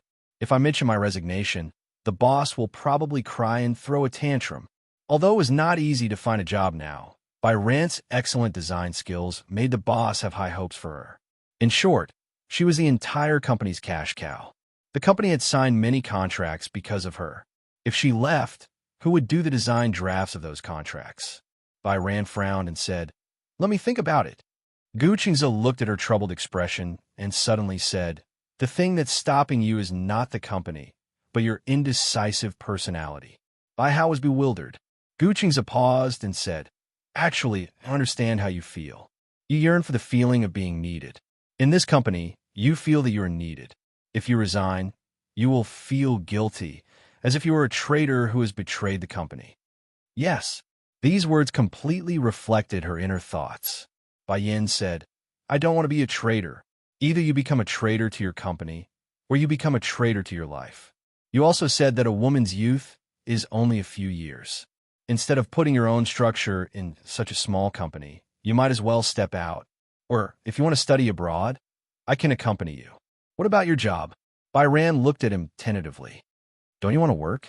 Moreover, it costs a lot to study abroad. You just bought a house. Gu Qingze laughed helplessly. Jean, do you really think that the husband you married is as poor as your aunt said? Bai Ran was stunned. It wasn't just because Gu Qingze called him Ranner, but because... Chapter 4667. I'm a little richer than you think. Gu Qing's words surprised Bai Yan. She couldn't help but sneak over and ask, "How rich is a little rich? You can afford to raise 70 or 80 of them." This, Bai Yan was shocked. "Is it that cheap to raise me?" "Idiot." Gu Qingze knocked her head. "Even if you buy Gucci and Armani every day, I can still afford to raise you." "So he was very rich?" Bai Yan suddenly laughed secretly. Gu Qingze saw that she was laughing secretly and hugged her tightly. "What are you laughing about?" "Nothing. Tell me. You must be laughing about something." "Me?" Bai Yan pursed her lips and said, "I'm laughing. At least I don't have to worry about starvation when I'm with you. Why are you so useless?" "To be honest," Bai Yan suddenly sat up and looked at him seriously. "When I married you back then, I was really prepared to starvation with you." Gu Qingze didn't know whether to laugh or cry. Did he really give people the impression that he was so poor? When he first met her, he was dressed very well. Did he not have the manners of a noble at all? Bai Yan seemed to know what he was thinking and quickly explained, "I'm not saying that you're poor in clothes. You're poor in temperament." "Then what's poor in temperament?" "I just thought about it and felt that rich people would choose women of equal social status to be their wives. If you're really rich, why did you fall in love with me and marry me in a flash?" Gu Qingze heard this and pursed his lips, but he didn't say anything. She felt too inferior. Even when she was with him, she was always careful, not because she was afraid of making him unhappy, but because she was afraid that he wouldn't like her. He knew what she had been through since she was young, so it was normal for her to have such an attitude. However, he hoped that when she married him, she would slowly become more confident and brave. Gu Qingze suddenly thought of something. He looked at her and suddenly walked out. Bai Hao saw him leave without saying anything. He craned his neck to check, his face bewildered. "Hubby, what are you doing?" Gu Qingze went straight to her room and opened the wardrobe. Other than the few pieces of clothing he had bought for her, her own clothes were all simple and plain. He had bought it for her, but she couldn't bear to wear it. Fortunately, she had a good temperament. She was able to wear the cheap plastic clothes that were sold at street stalls to give off a high-class feeling. These clothes were too mediocre and cheap. His heart ached so much that he decided to take her to the mall in the afternoon to shop crazily. When Gu Qingze returned to the room, Bai Ran was holding a bowl and staring at him blankly. She was still biting the poached egg in her mouth. "What happened?" "I'm done. Let's go out in the afternoon." "Going out?" Bai Ran thought for a while. "Didn't you ask for leave?" "You don't have to send me to work this afternoon." "It's not work." "Hey, what's that?" An hour later, Gu Qingze brought Bai Ran into the resplendent shopping mall. The first floor was luxuriously decorated, especially the jewels and jade. They almost blinded her eyes. Before she could react, Gu Qingze led her all the way up to the fourth floor. Chapter 4668. Jinbai International Department Store. It was one of the businesses acquired by the Gu Corporation. This was originally a non-performing asset. Because of poor management, they could not even get back the rent. After the Gu Corporation acquired it, they spent a lot of money to renovate it. After the renovation, Jinbai International became a high-end shopping mall. Bai Sheng never dared to step into this place, because the things inside were super expensive. Bai Sheng had come in by chance once, because a fashion brand she liked had moved in. In the end, when she saw the price tag, she was shocked. 500,000 yuan, the price of a Mercedes-Benz. It was too exaggerated. Although this was a high-end boutique, a fashion show, and a supermodel, it should not be so expensive. For a moment, Bai Sheng felt an inexplicable sense of respect for Jinbai International. She thought that she probably wouldn't step into the counter here in her lifetime. "Hello, welcome." The Chanel store assistant greeted her respectfully. Bai Sheng suddenly felt like she was surrounded by a group of devout believers. These store assistants all had exquisite makeup on. How could they be so beautiful? Bai Sheng looked around silently, feeling a little restrained. "Madam, shall we choose a few clothes for you? You have such a good figure. You'll look good in anything." The store assistants' mouths were as sweet as honey. Bai Sheng shook her head and looked at Gu Qingze beside her. Gu Qingze curled his lips and said calmly, "Go and choose what you like." On the way here, Gu Qingze repeatedly explained to her that even if she spent every day at Jinbai International, shopped all over Gucci and Givenchy, and bought all the high-end boutiques from Chanel, she would not make him poor. She still did not quite believe it. This was too ridiculous. If he was so rich, why did he still live in such a simple apartment? It was not that she had any prejudice against the people who lived in the apartment. When they got married, Guqingze did not care about her family background, and she naturally did not care about his identity and background. The two of them were extremely pure. She even thought that he was just an ordinary employee. As for married life, it was best to be able to live a peaceful and happy life. However, until one day, the ordinary husband in her eyes suddenly became a rich young master. This world was too fantastical. "Madam, do you need us to choose for you?" The store assistant was still asking eagerly. She smiled and said, "No need, thank you. I'll pick it myself." She was a designer, and no designer knew how to match clothes better than her. Baisheng walked to the rows of wardrobes. He liked the style of these clothes very much. She saw a goose-yellow woolen coat. The style was not bad, and the pattern was the one she liked. Most importantly, she knew what style of clothes suited her best. Therefore, she pointed at the coat and said to the shop assistant, "I want to try this on. Can I?" "Of course. Wait a moment, we'll get it for you." The shop assistant immediately instructed the assistant to carefully remove the clothes. He muttered in his heart, "Evil rich people." The truly rich people didn't go in and out of Jinbai International 7 times a week. Instead, they went into the counter and never looked at the price tag. Actually, they had misunderstood Baisheng. It wasn't that she didn't want to look, but she didn't know where to look. It wasn't until she took the clothes and entered the fitting room that she saw the price tag that she gasped. Chapter 46-69. Bai Ran thought that the clothes would be expensive, but she didn't expect it to be so expensive. Moreover, she knew that the really expensive clothes wouldn't have a price tag. Usually, there would be limited edition clothes in the store. The more expensive the clothes, the less they would have a price tag. Because there was no price tag, the highest bidder would get it. Bai Ran stuck out her tongue. Since Guqingze dared to bring her here, it meant that the price was within his expectations. Actually, Bai Ran wasn't picky about what she wore. However, since Guqingze had threatened and tempted her to buy clothes, she might as well try it on. After Bai Ran tried on the clothes, she walked out and walked in front of Guqingze. She showed it to him. "How is it?" After Guqingze's gaze fell on her, he couldn't look away. It was beautiful, so beautiful that he couldn't look away. He saw the clothes the moment he walked in, but it wasn't so beautiful that it stunned him. It was just a feeling. The quality was good, and it had a sense of design. That was all. However, when she wore it, it was so beautiful that it stood out. This was probably the so-called human shirt, right? She looked especially good in it. But it wasn't to the extent that the clothes completely stole her attention. Some clothes were really beautiful. They were so beautiful that ordinary people only noticed the color and style of the clothes at first glance.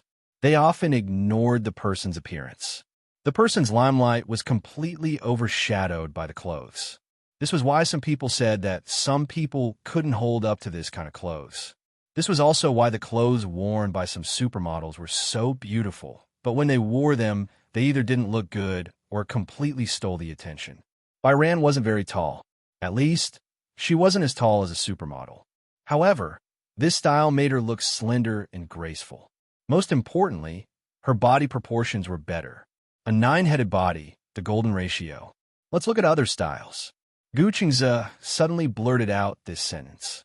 Bai Ran was a little disappointed. "Is it because I don't look good in this?" "How can that be?" Guqingze smiled. "You're a designer. You know how to match. The clothes you match will definitely look good. I'm just showing you something else. What about this one? Pack it up." "Pack." Bai Ran was very curious. Why didn't he ask about the price? 99999. Close to 100,000 yuan for a piece. Poverty really limited her imagination. Bai Yu looked around again and picked out 2 dresses from Little Fragrance Breeze. She took them to the fitting room. In the end, under Guqingze's instigation and connivance, Bai Ran was also blinded by greed. He chopped off his hands and squandered his money in various ways. When they reached the 5th floor, Bai Ran thought that she wouldn't be interested in branded bags like Hermes, Louis Vuitton, or Gucci.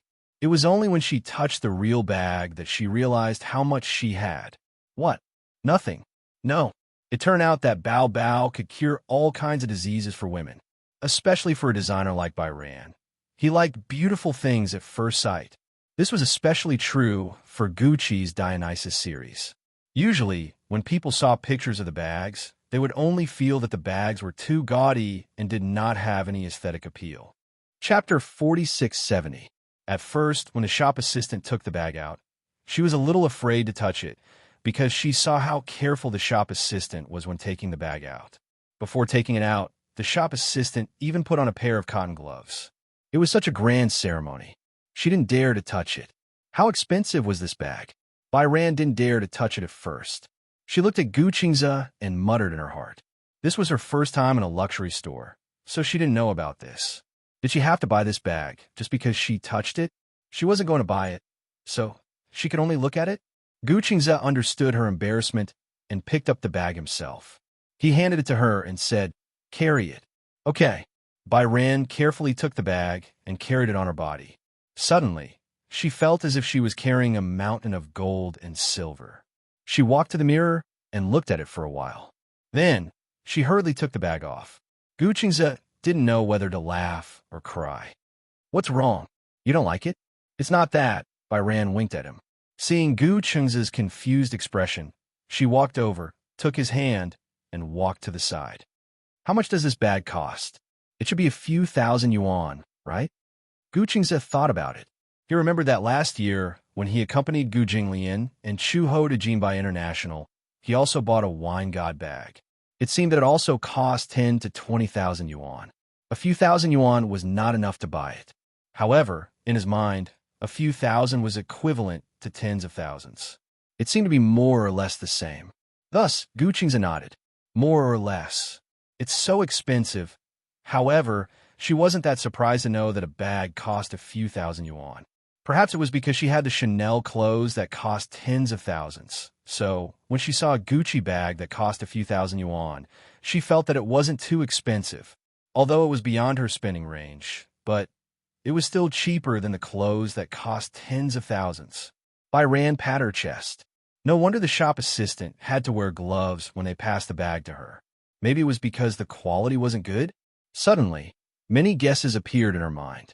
Just as Byran was thinking about it, Gucci's had already taken the bag that she had taken a fancy to. When the shop assistant was checking the bag for Gucci's, Byran walked over and was shocked. "You bought it?" "Yes."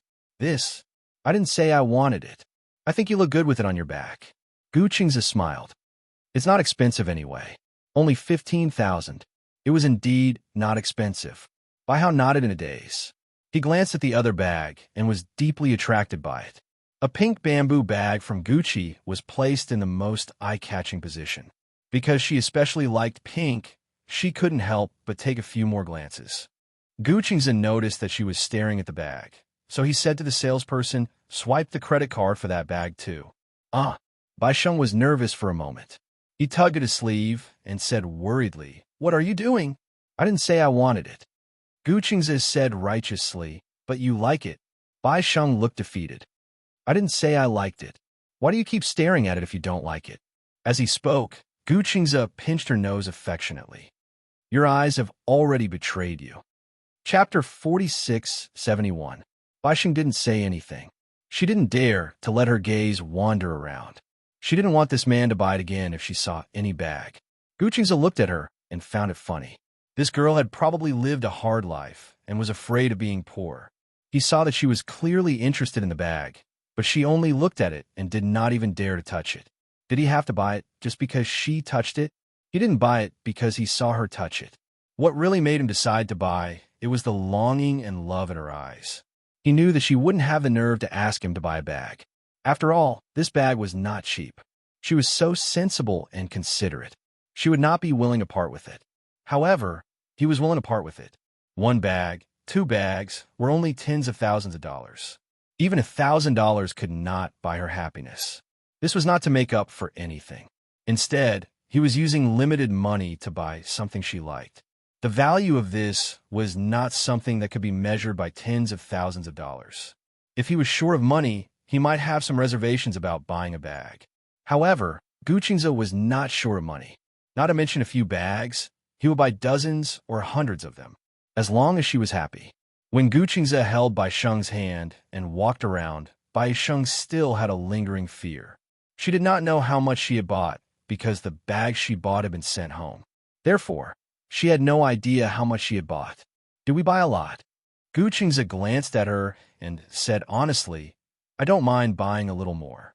It would be best if we could fill up the entire walk-in closet. The walk-in closet in the apartment was very big. However, Gucingza's clothes only took up a small space. His clothes were very simple. Most of them were the same style. This was because he did not like to waste time and energy buying clothes. If Chuho had not reminded him to always wear the same style of clothes, people would inevitably think that he did not change his clothes. Therefore, when Gucingza bought clothes, he chose a few more styles and took turns to wear them. Her clothes did not take up a lot of space. In fact, they only took up one closet throughout the year. This was including the clothes he bought for her. As a husband, how could he not feel sorry for his wife? That cloakroom is already very big, so you should buy more. Don't always look empty. What if it's full? What if we buy it next time? You should at least leave some space. By inside, Gucingza indulged her too much. If this went on, would she become arrogant because she was pampered? However, Gucingza felt that it would be best to spoil her until she had a princess syndrome. The happiest thing for a woman was to be pampered like a princess by a man. All right, don't buy any more. Byran said, don't buy clothes and bags. I bought enough today. Come back next time. Gucingza looked at her. Why? You look so scared. Are you afraid that I'll go bankrupt? Bai Hao said firmly. Even if you go bankrupt, I'll pay for it with you. What am I afraid of? Gucingza's heart warmed. He knew that her words were definitely not just for show. She could definitely do it. Through thick and thin, Gucingza patted her head. It's done. I won't buy it, but I won't buy the bag and clothes. There's one thing I have to buy. Bai Hao was intrigued. What is it? Chapter 4672. 5 minutes later, Gucingza brought Bai Yan to the Cartier counter. It was only when Bai Yan saw the diamond rings and necklaces displayed in the counter that she suddenly realized what this man meant by having to buy something that he had no choice but to buy. A ring. Bai Yan was a little surprised. Actually, she was different from ordinary girls. She liked clothes more. Perhaps she was a fashion major, so she was more sensitive and liked fashion. As for diamonds, she didn't like them that much. However, a diamond ring meant something different to her. To her, this was a kind of token. The shop assistant welcomed them warmly. Good afternoon, sir, madam. Are you here to choose a diamond ring? Yes. May I ask if you're looking for an engagement ring or a wedding ring? Gucingza glanced at Bai Yan and said, an engagement ring. A wedding ring. Bai Yan said, we're already married. Let's just buy a wedding ring. The shop assistant began to introduce enthusiastically. May I ask what the budget price is? I can introduce it to you. No need. Gucingza said, let her choose for herself. Oh, okay. The shop assistant stood in front of the counter and looked at Bai Yan with a smile. Bai Yan looked at the various styles of diamond rings displayed in the display cabinet. At a glance, they were all dazzling. In addition, the lights in jewelry counters like this were especially bright. For a moment, she felt dazzled. Actually, it doesn't matter what I wear. Gucingza took a fancy to a diamond ring that was placed in the most eye-catching position. The diamond was especially big, about a carat in size. He pointed at the diamond ring and said to the shop assistant, is it convenient for me to take a look at this design? Of course it's convenient. As the shop assistant spoke, she skillfully put on velvet gloves and carefully took out the diamond ring. Bai Yan saw the diamond ring and immediately said, I don't like it very much.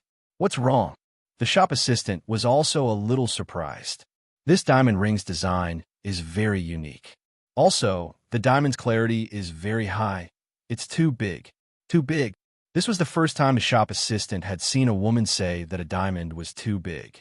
After all, the bigger the diamond, the more capital it was to show off. Unless, of course, she was poor.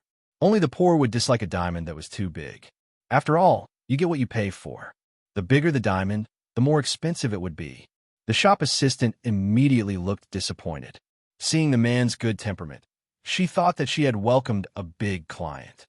Gu Qingze laughed. Isn't it good to have a bigger diamond? I don't think it's convenient.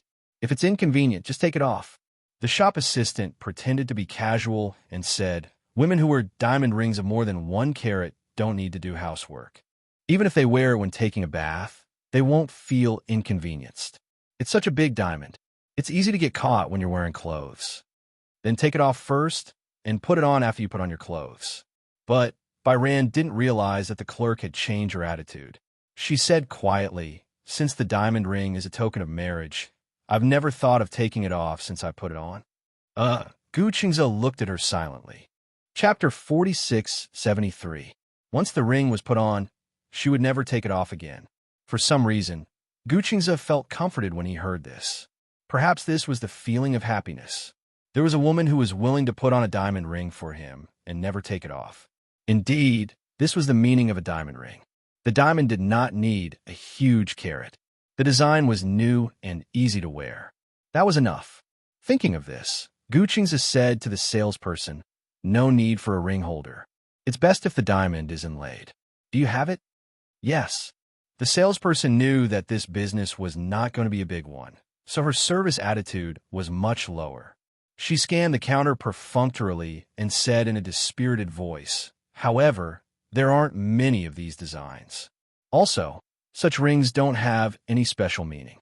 Usually, rings have ring holders. Not only do they look good, but they also have a special meaning. As the salesperson spoke, the store manager walked over from behind. When she saw Gu Qingze, she was shocked and immediately walked over fearfully. Gu Qingze knew that the store manager recognized him. He shushed her and signaled for her not to make a fuss. The store manager pursed her lips and did not say, Mr. Gu, why are you here? In the end, the salesperson saw that the store manager had arrived and immediately became enthusiastic. Store manager, you're back. Yes. The store manager saw that Gu Qingze had a woman with him and frowned as if she had guessed something. This, sir, are you bringing your girlfriend to choose a diamond ring? Gu Qingze heard this and corrected her seriously. Not my girlfriend, my wife.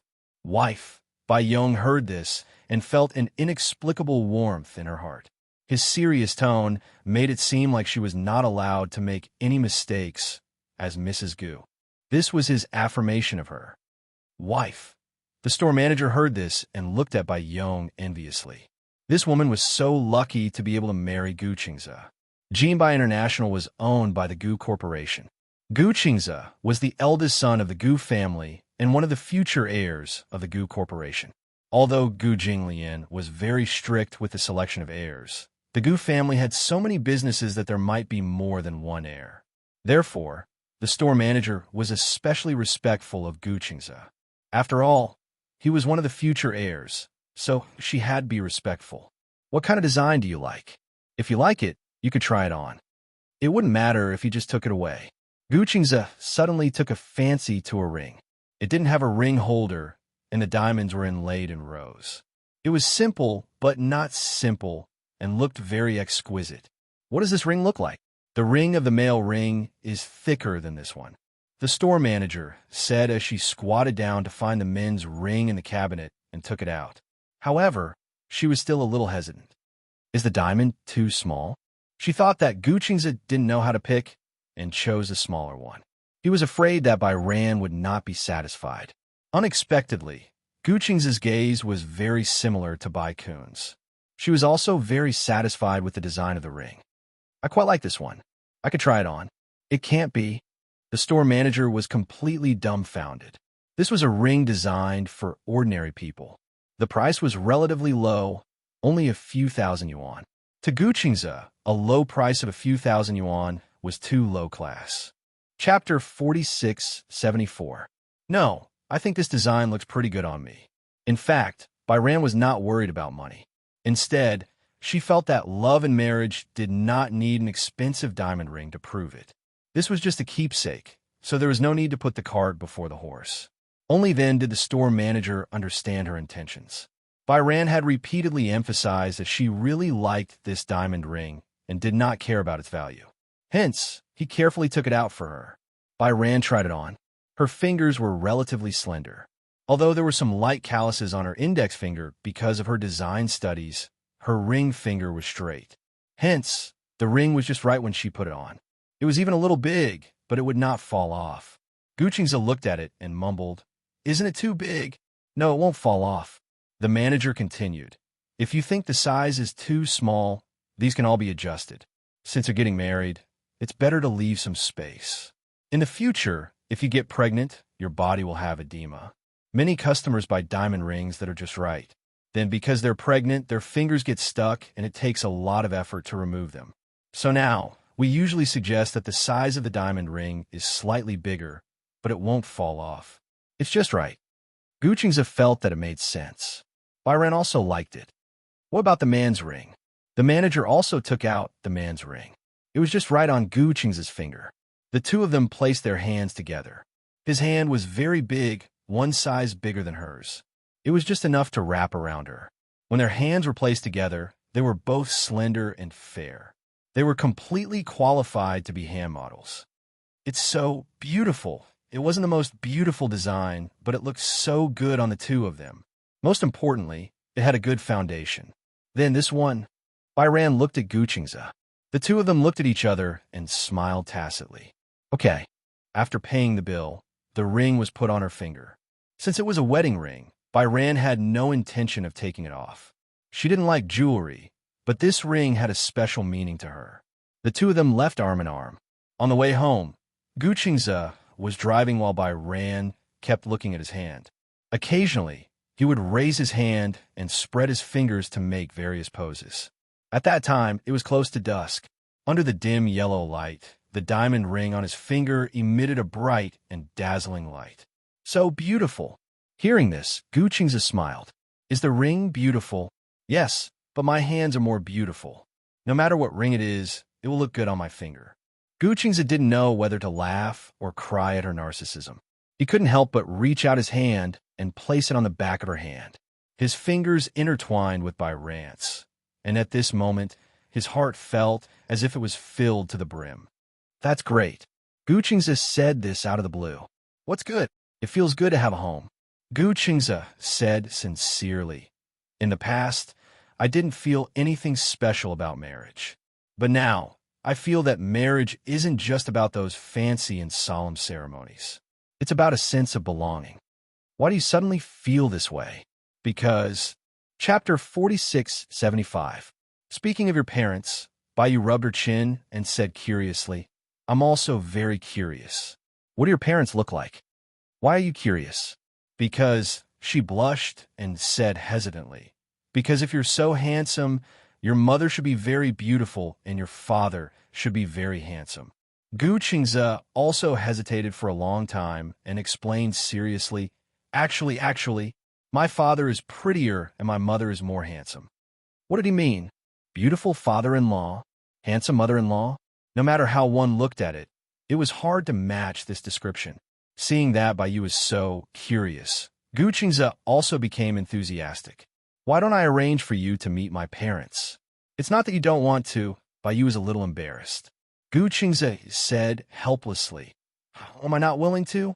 It's not like I've accepted it with you. Their hearts are more delicate. I don't know how you feel about me. What if I introduce you to them first and you're not satisfied with me, and we don't make it to the end? They won't be able to take it if their daughter-in-law flies away." Was that so? Bai did not know whether to laugh or cry. She immediately held his hand and gave him an affirmative answer. "Don't worry, I won't fly away. Since I'm already married to you, I must learn to be a good wife. There's no need for you to worry." "Then, tomorrow it is." Guqingze held her hand and heaved a sigh of relief. What she meant by this was that she had already decided on him and would not waver.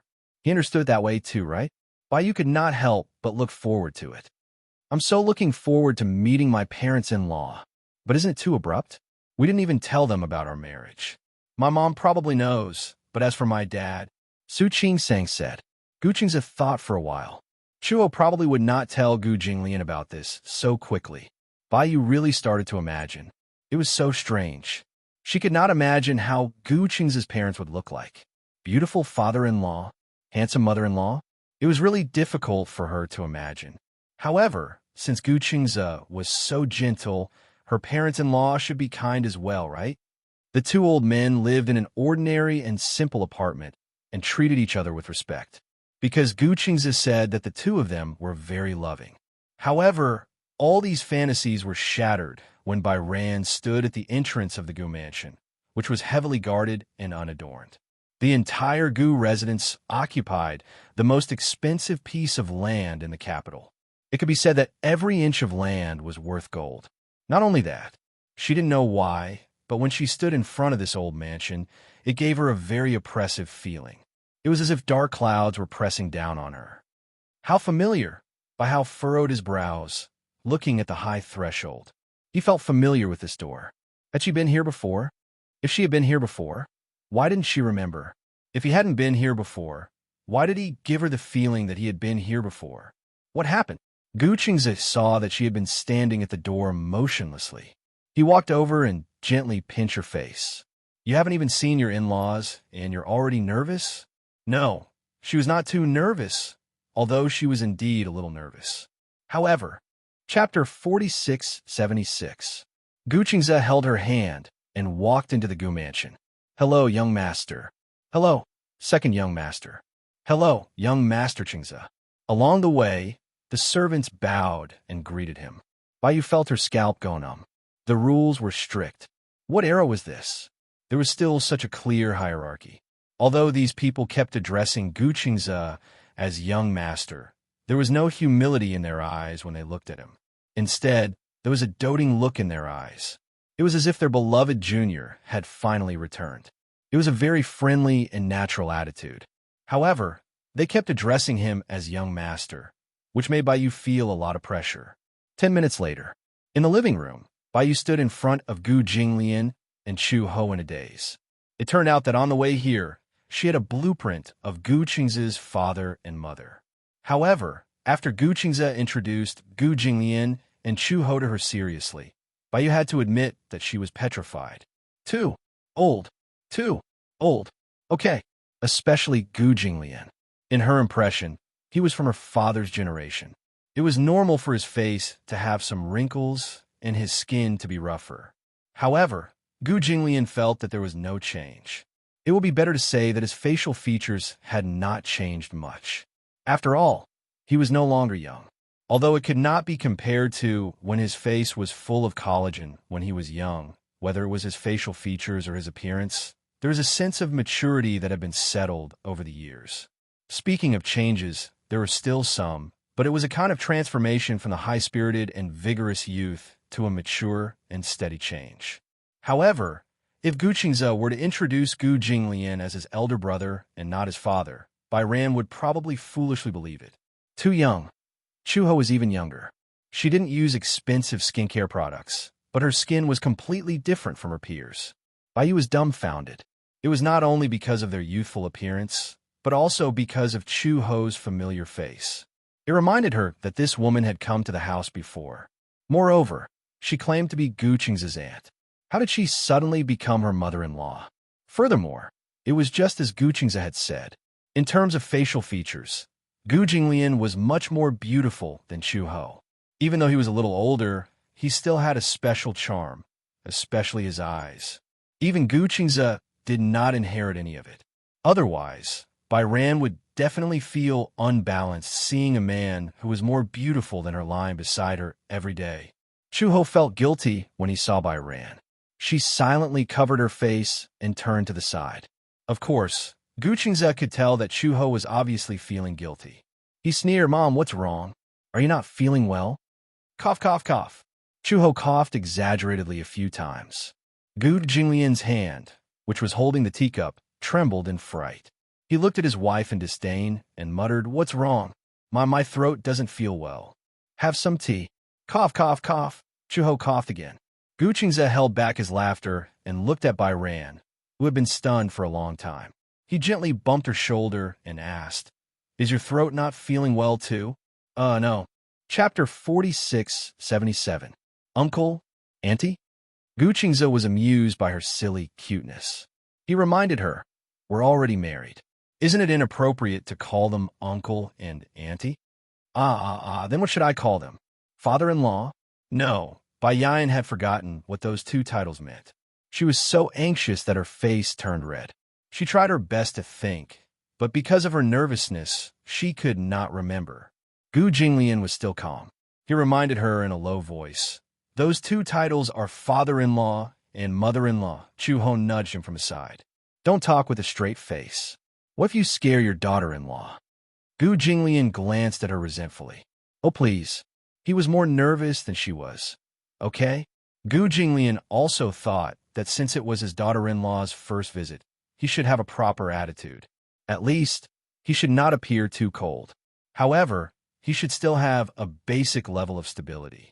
In the end, with this stability, his authority as the head of the Gu family was uncontrollably revealed. Aura was a very mysterious thing.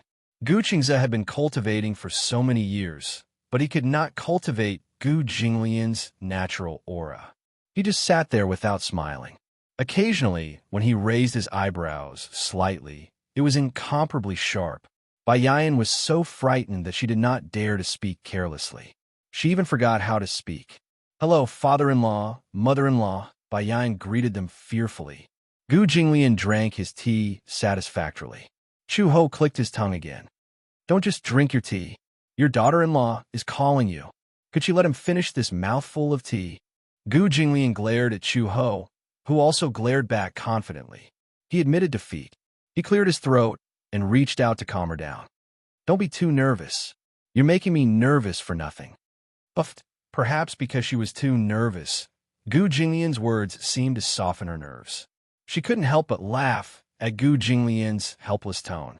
She didn't expect him to be nervous, even though he looked so serious. Could it be that the reason why he looked so serious just now was because he was nervous? Gu Jinglian was indeed nervous. After all, this was the first time in his life that he had become a father-in-law. Naturally, he had to be careful lest he scared his daughter-in-law away. The atmosphere was a little awkward. Gu Jinglian looked at Chu Ho. Chu Ho looked at Gu Qingze. Gu Qingze looked at Bai Ran, and Bai Ran looked at Gu Jinglian timidly. The four of them suddenly cleared their throats in unison. Amazing. Gu Qingze broke out in a cold sweat. If they were not a family, they would not enter the same house. However, this tacit understanding shouldn't be reflected on this level, right? Although Gu Jinglian was no longer so nervous, he was a man of few words, so he didn't know how to break the silence. On the other hand, Chu Ho clapped his hands lightly and said, "Ranner, right? Don't just stand there. Come and sit beside me." When Bai Ran heard this, she walked to her side. Chu Ho smiled at her and said, "From now on, I'll call you Ranner, okay?" Okay, Ranner, so familiar. Gu Qingze would sometimes call her that too. Although Bai Ran felt a little strange, she quickly ignored it. Chu Ho was also observing her reaction. Bai Ran had also come to the Gu residence when she was young. Now, she was stepping into the Gu residence again as his daughter-in-law. While she was happy, she was also a little suspicious. Chapter 4678. Right, I remember now. Chu Ho suddenly thought of something and winked at Bai Yu mysteriously. "Come with me." As she spoke, she grabbed Bai Yu's hand and ran upstairs. The father and son were left in a daze. Gu Jinglian and Gu Qingze looked at each other, not understanding what was going on. Chu Ho dragged Bai Yu by the hand. As she went up the stairs, she asked carefully, "Auntie, what's the matter? You'll know when you come with me." She was dragged into the room by Chu Ho. Bai Yu panted a few times and finally calmed her breathing. She finally remembered to ask, "Auntie, I have something to ask you." Bai Yu stood at the door a little uneasily, but Chu Ho had already thrown her at the door and started to rummage through the cabinets. "Auntie, was it you who came to our house last time?" "Yeah, I remember it was here. Why can't I find it?" "Auntie, yes, it's here." Bai Yu asked again with concern, "Was it you who came to our house last time?" Chu Ho realized what Bai Yu had asked and pursed her lips in embarrassment. She was not good at talking, so she simply admitted it directly. "It was me. I didn't expect you to have such sharp eyes and recognize me immediately." "It's really you." Bai Yu saw that it was really her and felt even more embarrassed. Because he knew that his son got married, he didn't tell me. I only found out about this through someone else. How can I not be angry? Since he didn't bring his daughter-in-law to see me, I had to visit him personally. Bai felt a little guilty. Auntie, I'm sorry. I should have visited you earlier. It's just that. It was just that the marriage was too rushed, and she felt a little embarrassed. After all, the issue of mother-in-law and daughter-in-law was something she had never thought about before. She was not mentally prepared to get married so quickly. However, now that she had met her in-laws, she realized that she was really blessed. Her in-laws were really prettier than her in-laws. Gu Qingze wasn't lying. Moreover, her mother-in-law was not as serious as she had imagined. Instead, she gave her the feeling that she was very young. Found it. Chuho suddenly took out a large photo album. Bai Kun was dumbfounded.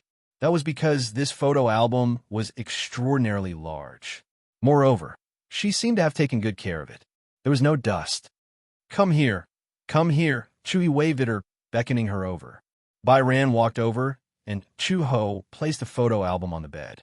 This was Gu Qingze's personal photo album. Seeing that Bai Ran did not seem to recognize Gu Qingze, she thought that perhaps Gu Qingze's appearance had changed so much after he grew up that Bai Ran could not recognize him. He thought that he might as well show her Gu Qingze's childhood photos. Perhaps Bai Ran could recognize Gu Qingze from his childhood photos. After all, childhood memories were limited. Not everyone could remember everything that happened when they were young so clearly. Chuho flipped open the album and pointed at one of the photos. In the photo, Gu Qingze was leaning against a statue with an unwilling look on his face. Gu Qingze was especially cute when he was young. Chapter 4679. Bai Ran was mesmerized by the photo. Firstly, she felt that Gu Qingze was too adorable when he was young. Although Gu Qingze was also very good-looking now, his features were well-defined, and he was quite handsome compared to his current skinny body. His chubby baby fat was really cute. However, it was a little familiar. Where had she seen it before? Bai Hao held the album. He didn't open it, and his eyes didn't move. He just gazed at the picture for a long time. When Chui saw this, she observed his reaction while hoping that he would look at the photo and remember something. How is it? She asked tentatively. Bai Ran came to her senses and looked up with a smile. Yes, it's very cute. Seeing that she didn't seem to remember anything, Chuho couldn't help but look disappointed. Bai Ran continued flipping through the photo album. After flipping through a few pages, she suddenly stopped. She saw that in the middle of the photo album was a group photo. Gu Qingze was holding a pretty little girl in his arms, and a Bai's doll was standing beside him. The two of them were grinning from ear to ear. However, compared to the reluctant smile on his face in the previous photos, his expression in this photo was especially bashful, and there was a hint of youthfulness in it. The little girl beside him was exactly the same as she was when she was young. Bai Ran stared intently at the photo and stopped flipping through it. Chuho saw this and became excited. This girl was Cheng's best friend when he was young. Her name is also Bai Ran. Don't you think it's a coincidence? She's also called Bai Ran. Bai Ran's expression became even more suspicious. Yes, but when she was still in kindergarten, something happened to her family, so she transferred schools. Something happened? Yes. Her parents got into a car accident. At that time, her mother was still pregnant. Because of the car accident, only this little girl was left. In the end, I heard that she was sent to the countryside to study. Slap! Bai Ran's fingers suddenly loosened, and the photo album in her hand fell onto the bed. Seeing Bai Ran's reaction, Chuho finally asked the question in his heart. Is it exactly the same as when you were young? Bai Ran, don't you remember Xiao Bao? Xiao Bao, yes. This was Cheng's childhood nickname. Ha ha ha ha. Speaking of this nickname, it's really interesting. When Chengze was young, he liked me to call him Xiao Bao. However, when he entered junior high school, he strongly rejected this name. The little guy had matured and started to know how to save face. He kept complaining that this nickname was too silly. So from then on, I started calling him Chengze instead of Xiao Bao. White light dots flashed in by Hao's head when he heard the name. The memories of his youth were pieced together in bits and pieces. You're Bai Yan, right? Chuho smiled and asked. Although I guessed it, I didn't dare to ask. Because Chengze has always remembered you, but you don't. Some people said that there were too many bad memories when they were young. People would selectively seal those memories and not remember them. Indeed, your childhood was very happy. But because of your parents' car accident, you must have a lot of bad memories when you were young. You don't want to remember them, right? Unknowingly, by how open his eyes and a tear rolled down his cheek. She lowered her head awkwardly. I remember now. She closed her eyes and finally dug out those fragmented fragments from the depths of her memory. Chapter 4680. Chuho was stunned. Fierce uncle. Achoo. Gu Jinglian suddenly sneezed. He was feeding the parrot when the sudden sneeze scared the parrot so much that it jumped up and down on the pole. There's a typhoon. There's a typhoon. The parrot opened its beak and cried. Gu Jinglian glanced at it coldly. What typhoon? I just sneezed. This stupid bird. Speaking of which, why did it sneeze for no reason? Was someone criticizing him behind his back? Gu Jinglian rubbed his nose and continued feeding the bird. Ha ha ha! Chuho was laughing so hard that she couldn't straighten her back. Fierce uncle. So Uncle Jinglian is a fierce person in your memory? He looks very fierce and gives people a very cold feeling. Ha ha! Chuho was laughing so hard that tears were coming out her eyes. She glanced at Bai Ran helplessly and couldn't help but reach out to scratch her nose gently. All right, don't cry anymore. This is a good thing. You've suffered a lot in the past, but now that you're married to Chungza, he won't let you suffer anymore. Chuho was coaxing her, but when she heard her words, she couldn't control her tears anymore.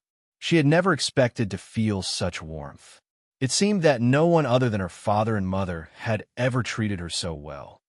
Chungza is really good to me, Bai Ran said sadly, but I'm afraid that I'm not good enough and can't repay him. Your husband and wife. How can you use the word repay? Do you think marriage is about repaying a debt of gratitude? Chuho said helplessly. Ran, I don't care how you were in the past. From now on, you don't have to be so humble. I know that it's rare for others to treat you well. So if they treat you well, you can't wait to repay them tenfold. But you don't have to be like this to us. Bai Ran sobbed but couldn't say anything. Chuhi hugged her tightly in her arms and patted her back gently. What a pity. Actually, at that time, I had a discussion with my fierce uncle and wanted to adopt you. However, I didn't expect that you would be sent to the countryside to study. I still remember that Chungza was always depressed during that time, as if the sky was falling down. It seems that after that day, his personality changed a little. He became a little more mature, but also a little more taciturn. He didn't like to laugh or talk as much as before. Bai Hao was surprised. He still remembers me? What else? Otherwise, why would he marry you? Because he recognized you. After so many years, he never forgot about you. The photo of you was stored carefully, and it didn't even change color. During that time, Gu Qingze was indeed depressed for a long time. She originally thought that it wouldn't take long for him to forget about this matter. Who would have thought that Bai Yin would remain in his heart for more than 10 years? He had never forgotten her and had always remembered her. Bai Ran was deeply touched. Actually, she didn't forget Gu Qingze, the Xiao Bao who always liked to play with her when they were young. However, the memories before and after her parents' death were too gray. She didn't want to keep remembering them, so she sealed them away as well. Chapter 4681. You stay here and look at the photos. I'll go downstairs and prepare dinner. Okay. Bai Yin nodded in silence. Chuho pushed the door open and walked away. Bai Ran sat on the bed and quietly flipped through the photos. After a while, footsteps came from the door. She was so engrossed in looking through the photos that she did not notice the sound of footsteps. By the time she heard it, Gu Qingze was already behind her. He hugged her waist from behind and asked gently, "What are you looking at?" "Looking at photos of you when you were young." Gu Qingze blushed immediately. He followed her finger to the photo album and was about to snatch it when Bai Ran stopped him. "What are you doing? There's nothing to look at." "No way," Bai Ran said seriously. "I think you were very cute when you were young." Gu Qingze blushed inexplicably because he was shy. "Really?" "Yeah. Has no one ever praised you like that? Mama's always kept the photo album. I won't show it to anyone else." Bai Ran suddenly looked into his eyes and stopped talking. Gu Qingze looked into her eyes. At first, he could still pretend to be calm, but gradually his breathing quickened. Bai Ran's deep gaze made him feel like he was being scrutinized for some reason. It was not that he felt uncomfortable, but he felt that her gaze seemed to be probing something. What's wrong? He could not help but ask. Bai Ran asked without rhyme or reason. Why didn't you say so earlier? Huh? He was surprised and did not understand what she meant. Why didn't you say so earlier? Your Xiao Bao. Gu Qingze was stunned. Before Bai Ran could say anything, Gu Qingze covered his face in embarrassment. Don't call me Xiao Bao anymore, Bai Ran laughed out loud. When we were young, you hated the name Gu Qingze. Did I? Yes. Bai Ran still remembered. You said that Xiao Bao was the name your mother gave you, and Chengze was the name your father gave you. Since you were young, you like your mother more than your father, so you liked the name Xiao Bao more and didn't like me calling you Chengze. Now, why do you suddenly not like me calling you Xiao Bao? Do you think it's too old-fashioned? Gu Qingze was surprised. He stared blankly at Bai Kun and felt slight disbelief. Do you still remember? Yes, of course I remember. Then, Gu Qingze felt inexplicably nervous. He rarely showed this side of him in front of her. Carefully, he asked her, will you regret it? Do you regret it because you remember that you're Xiao Bao? Yes. Bai Hao begrudgingly said, if I regretted it, would I talk to you like that? Idiot. After finding out that he was Little Treasure when he was young, Bai Ran no longer had that strange sense of alienation towards Gu Qingze. In an instant, she felt that this man had become intimate. When they were young, the two of them were close friends. When they grew up, this name gradually faded along with the painful memories. But now, when she remembered the intimate past when they were young, other than longing, she felt a sense of intimacy towards him. Chapter 4682. Why should I regret it? I've liked you since we were young. Bai Sheng's words made Gu Qingze's heart skip a beat. He had never thought that Bai Sheng had liked him since they were young. In his memory, Bai Sheng was an out-and-out goddess-like figure. When they were in kindergarten, the children didn't understand the love between adults at all. They did not know what love was, but they knew what liking was. There would also be such feelings of admiration between children. The greatest manifestation of admiration was that many boys were very willing to play with Bai Sheng. No matter how mischievous a boy was, as long as he stood in front of Bai Sheng, he would be shy, his hands would intertwine, and he would be bashful. Gu Qingze naturally admired Bai Sheng too. Therefore, to him, Bai Sheng was the most beautiful white moonlight in his heart. What was the white moonlight? Beautiful, yearning, but untouchable. However, when Bai Sheng told him that she liked him too, Gu Qingze's expression did not change, but his heart was like fireworks blooming. Bai Sheng looked at him like this, especially when she saw his slightly flushed, handsome face. It was just like when Xiao Bao had just been transferred to the class when they were young. He stood on the podium with an awkward expression. He looked around with yearning and a hint of timidity in his eyes. At this moment, Bai Sheng took the initiative to walk forward and give him a big hug. At that time, Xiao Bao's face immediately turned red, and he looked a little shy. Chuho walked down the stairs. When Gu Jinglian saw her, he immediately walked over with a gossipy expression. What do you mean? Chuho looked puzzled. What do you mean? Gu Jinglian asked seriously. Is this considered the legendary meeting of the parents? Yes. Chuho looked at him as if he was an idiot. Congratulations, you're going to be a father-in-law. Okay. Gu Jinglian clapped his hands lightly. I thought he would never find a wife in this lifetime. The corner of Chu Ho's eyes twitched. How much do you look down on your own son? This is the daughter of the Bai clan. What if she isn't? Gu Jinglian asked matter-of-factly. What if the two children are not fated to meet? This kid isn't even 30 years old yet. If we don't push him, he definitely won't be willing. I can only say that he's more loyal. Once he puts someone in his heart, he won't be willing to let go. Chuho paused for a moment, feeling a lingering fear in his heart. Indeed, Gu Qingze and Bai Sheng were fated to meet again. If the two of them did not meet again in this lifetime, who knew when Gu Qingze would be able to walk out of this knot in his heart? Gu Jinglian walked to the birdcage and reached out to play with the bird. Chu Ho said, since the child is already married, then we should prepare for the wedding. We can't let other girls suffer. All right, I'll leave it to you, Gu Jinglian said in a casual tone. Chu Ho said disdainfully, Why do you look like you don't care? Why don't you care about your son's wedding at all? My son is getting married, not me. Why should I be in a hurry? Gu Jinglian said to the parrot, Don't you think so? The parrot suddenly straightened its neck and rolled its eyes. Then it repeated, Call me daddy. Call me daddy. Gu Jinglian felt as if he had been splashed with a bucket of cold water. Chapter 4683. Call me daddy. Call me daddy. The parrot straightened its neck and hooted a few more times. Gu Jinglian's face darkened even more. Chuho held back his laughter, not knowing what to say. In the beginning, Gu Jinglian taught the parrot to speak with the intention of teaching it to call him daddy. Therefore, he guided it patiently and said, Call me daddy, call me daddy. In the end, the parrot copied his words verbatim. It rarely opened its mouth. Only when Gu Jinglian was in a bad mood did it cry out happily. Gu Qingze and Bai Sheng came down hand in hand. When the parrot heard footsteps, it turned its head and saw Bai Sheng walking over with Gu Qingze. It jumped over, wagged its tail, and whistled. Ooh, beauty, beauty. This parrot actually knew how to flirt. Gu Jinglian was drinking tea. When he heard that the parrot was flirting with his daughter-in-law, he was so shocked that he almost spat out his tea. Bai Sheng did not notice the parrot at first.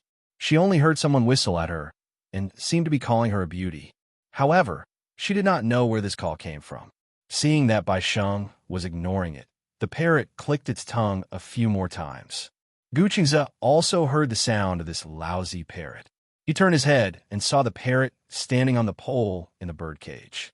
Its neck was twisting back and forth, as if it was annoyed that Gu Qingze's body was blocking Bai Sheng. Bai Sheng followed Gu Qingze's gaze and looked at the parrot. Only then did she realize that its head was bobbing rhythmically in the birdcage. She was surprised for a moment and asked Gu Qingze, Can this parrot talk? Yes, my dad often teaches it. Oh, Bai Sheng could not help but be curious. She walked in front of the birdcage and reached out her hand. The snow-white little guy in the birdcage also stared at her curiously. It suddenly spread its wings, and the feathers on its head relaxed. Then it made a sound like TSK, TSK, tisk. Beauty, kiss me, kiss me. Puffed. Bai Sheng was amused by this parrot. She glanced at Gu Qingze in confusion. How did it learn? In her impression, Gu Jinglian was a particularly cold and elegant man. She couldn't imagine that he was a man who would teach a parrot to say these words. My father didn't teach me that. Then who is it? Bai Sheng was even more curious. Gu Qingze pointed at himself. I didn't teach her on purpose. My mother said the bird was female. I couldn't remember what it was called, so I called it Beauty. Although it had learned how to call a beauty from me, it had never stared at a girl and called her a beauty before. Could it be that this stupid bird can also recognize that you are a great beauty? Chuho smiled and complained. I'm still considered a beauty, right? But I've never seen it chase after me and call me a beauty. Gu Jinglian suddenly said, Maybe it's not interested in old people anymore. Bang! In front of Bai Sheng, Chuho mercilessly threw a punch. Gu Qingze covered his face in embarrassment. Bai Sheng was dumbfounded. Gu Jinglian seemed to be used to it. He covered his shoulder and remained silent. Well, Gu Qingze lowered his head and whispered in her ear, My mother is a little violent, but it's not serious. Moreover, it's targeted. Targeted? Chapter 4684. Yeah, usually, she only targets me and my dad. When Bayu heard this, she laughed. You're already so old. Would your mom still hit you? Gu Qingze glanced at Chu He meaningfully and said with a smile, Now that he's married, I don't think he'll do it again. Oh, when Chu Ho heard this, he immediately said, I've already talked to Qingze. As long as he's married, I definitely won't lay a finger on him. Ha ha ha. Bayu could no longer maintain her ladylike image and laughed out loud. Even Gu Jinglian, who was staring calmly from the side, looked over curiously. He also did not expect that the quiet and sweet Bayu would let out such a bold laugh. When she sensed that Gu Jinglian was looking in her direction, Bayu was so scared that her mouth was still open. Her laughter stopped abruptly, and she quickly hid her expression. She immediately stood properly like an obedient student. Chuho was dumbfounded. It was said that since ancient times, mother-in-law and daughter-in-law were the most incompatible.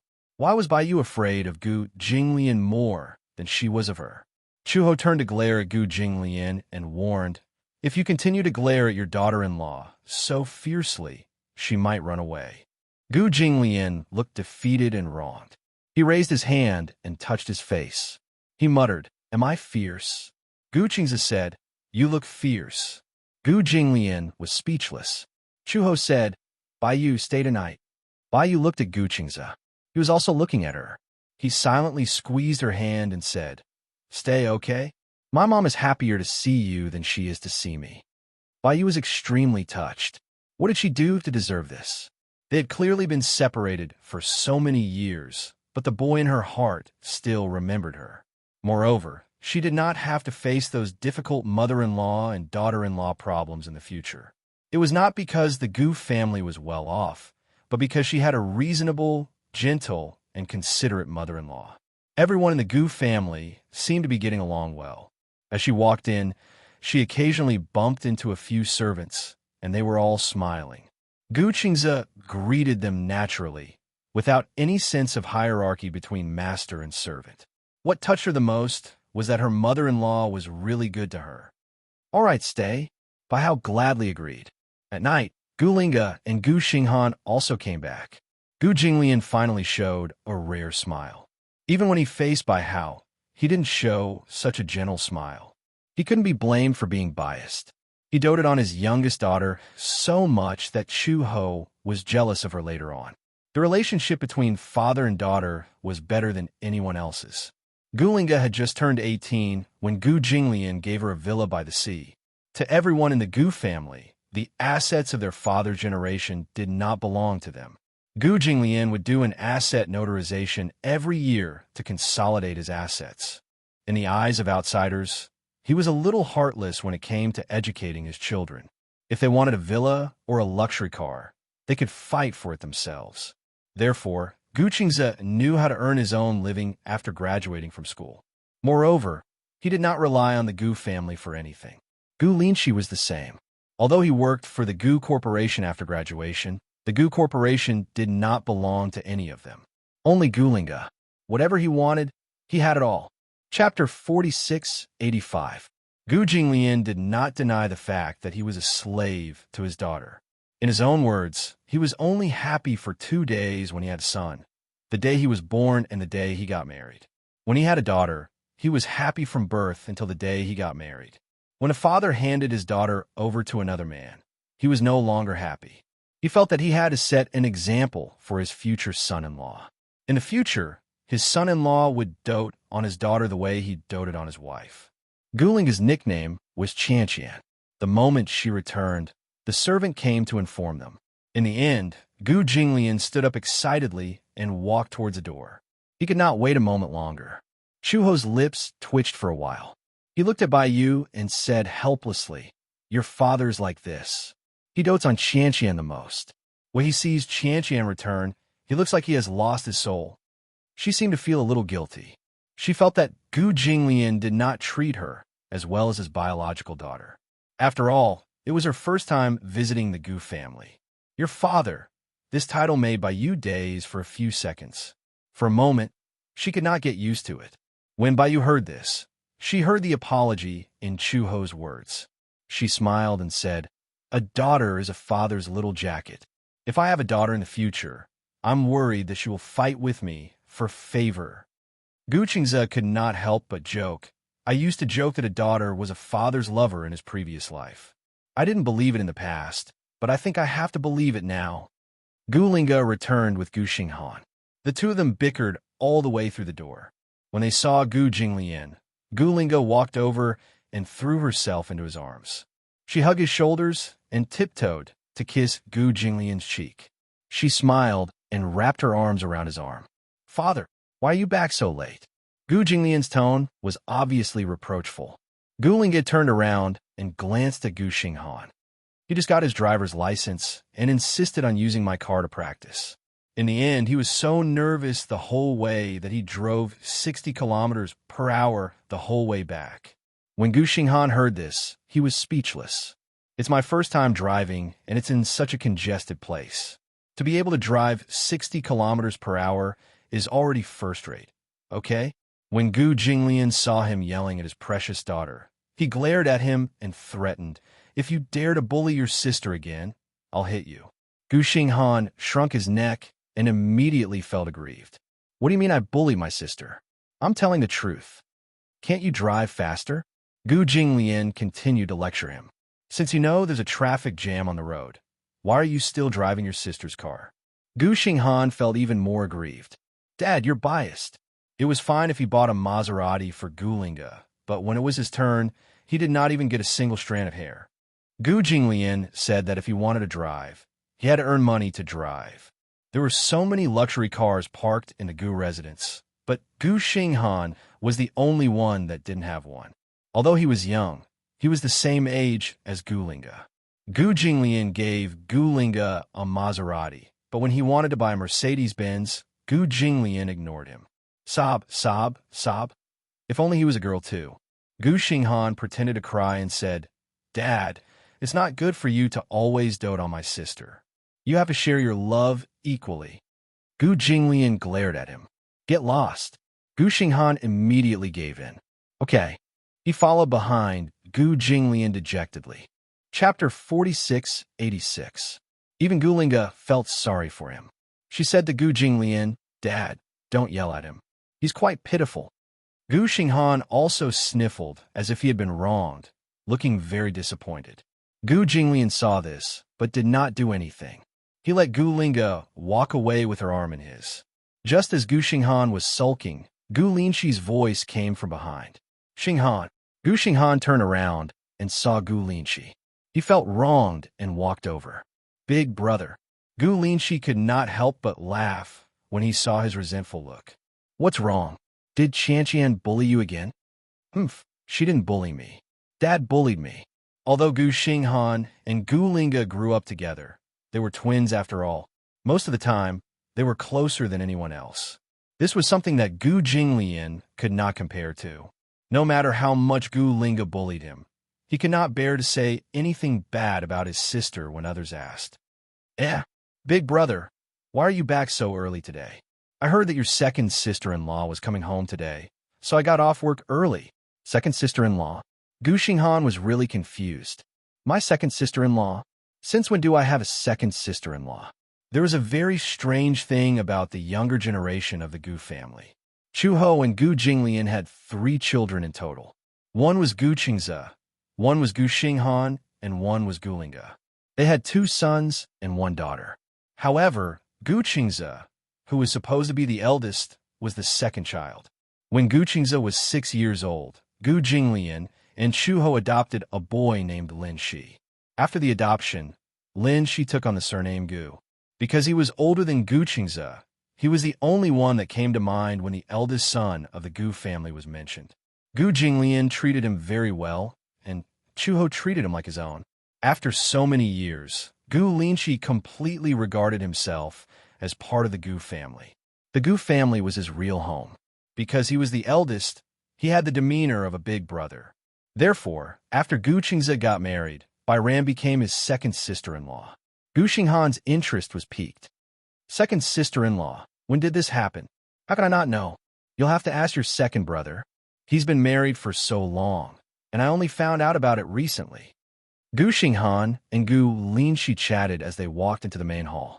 At this moment, Gulinga and Gu Jinglian were already sitting in the main hall. The little girl did not know her limits at all. She stared at Bairan the entire time as if she was looking at a new continent. Bai was almost embarrassed by her stare.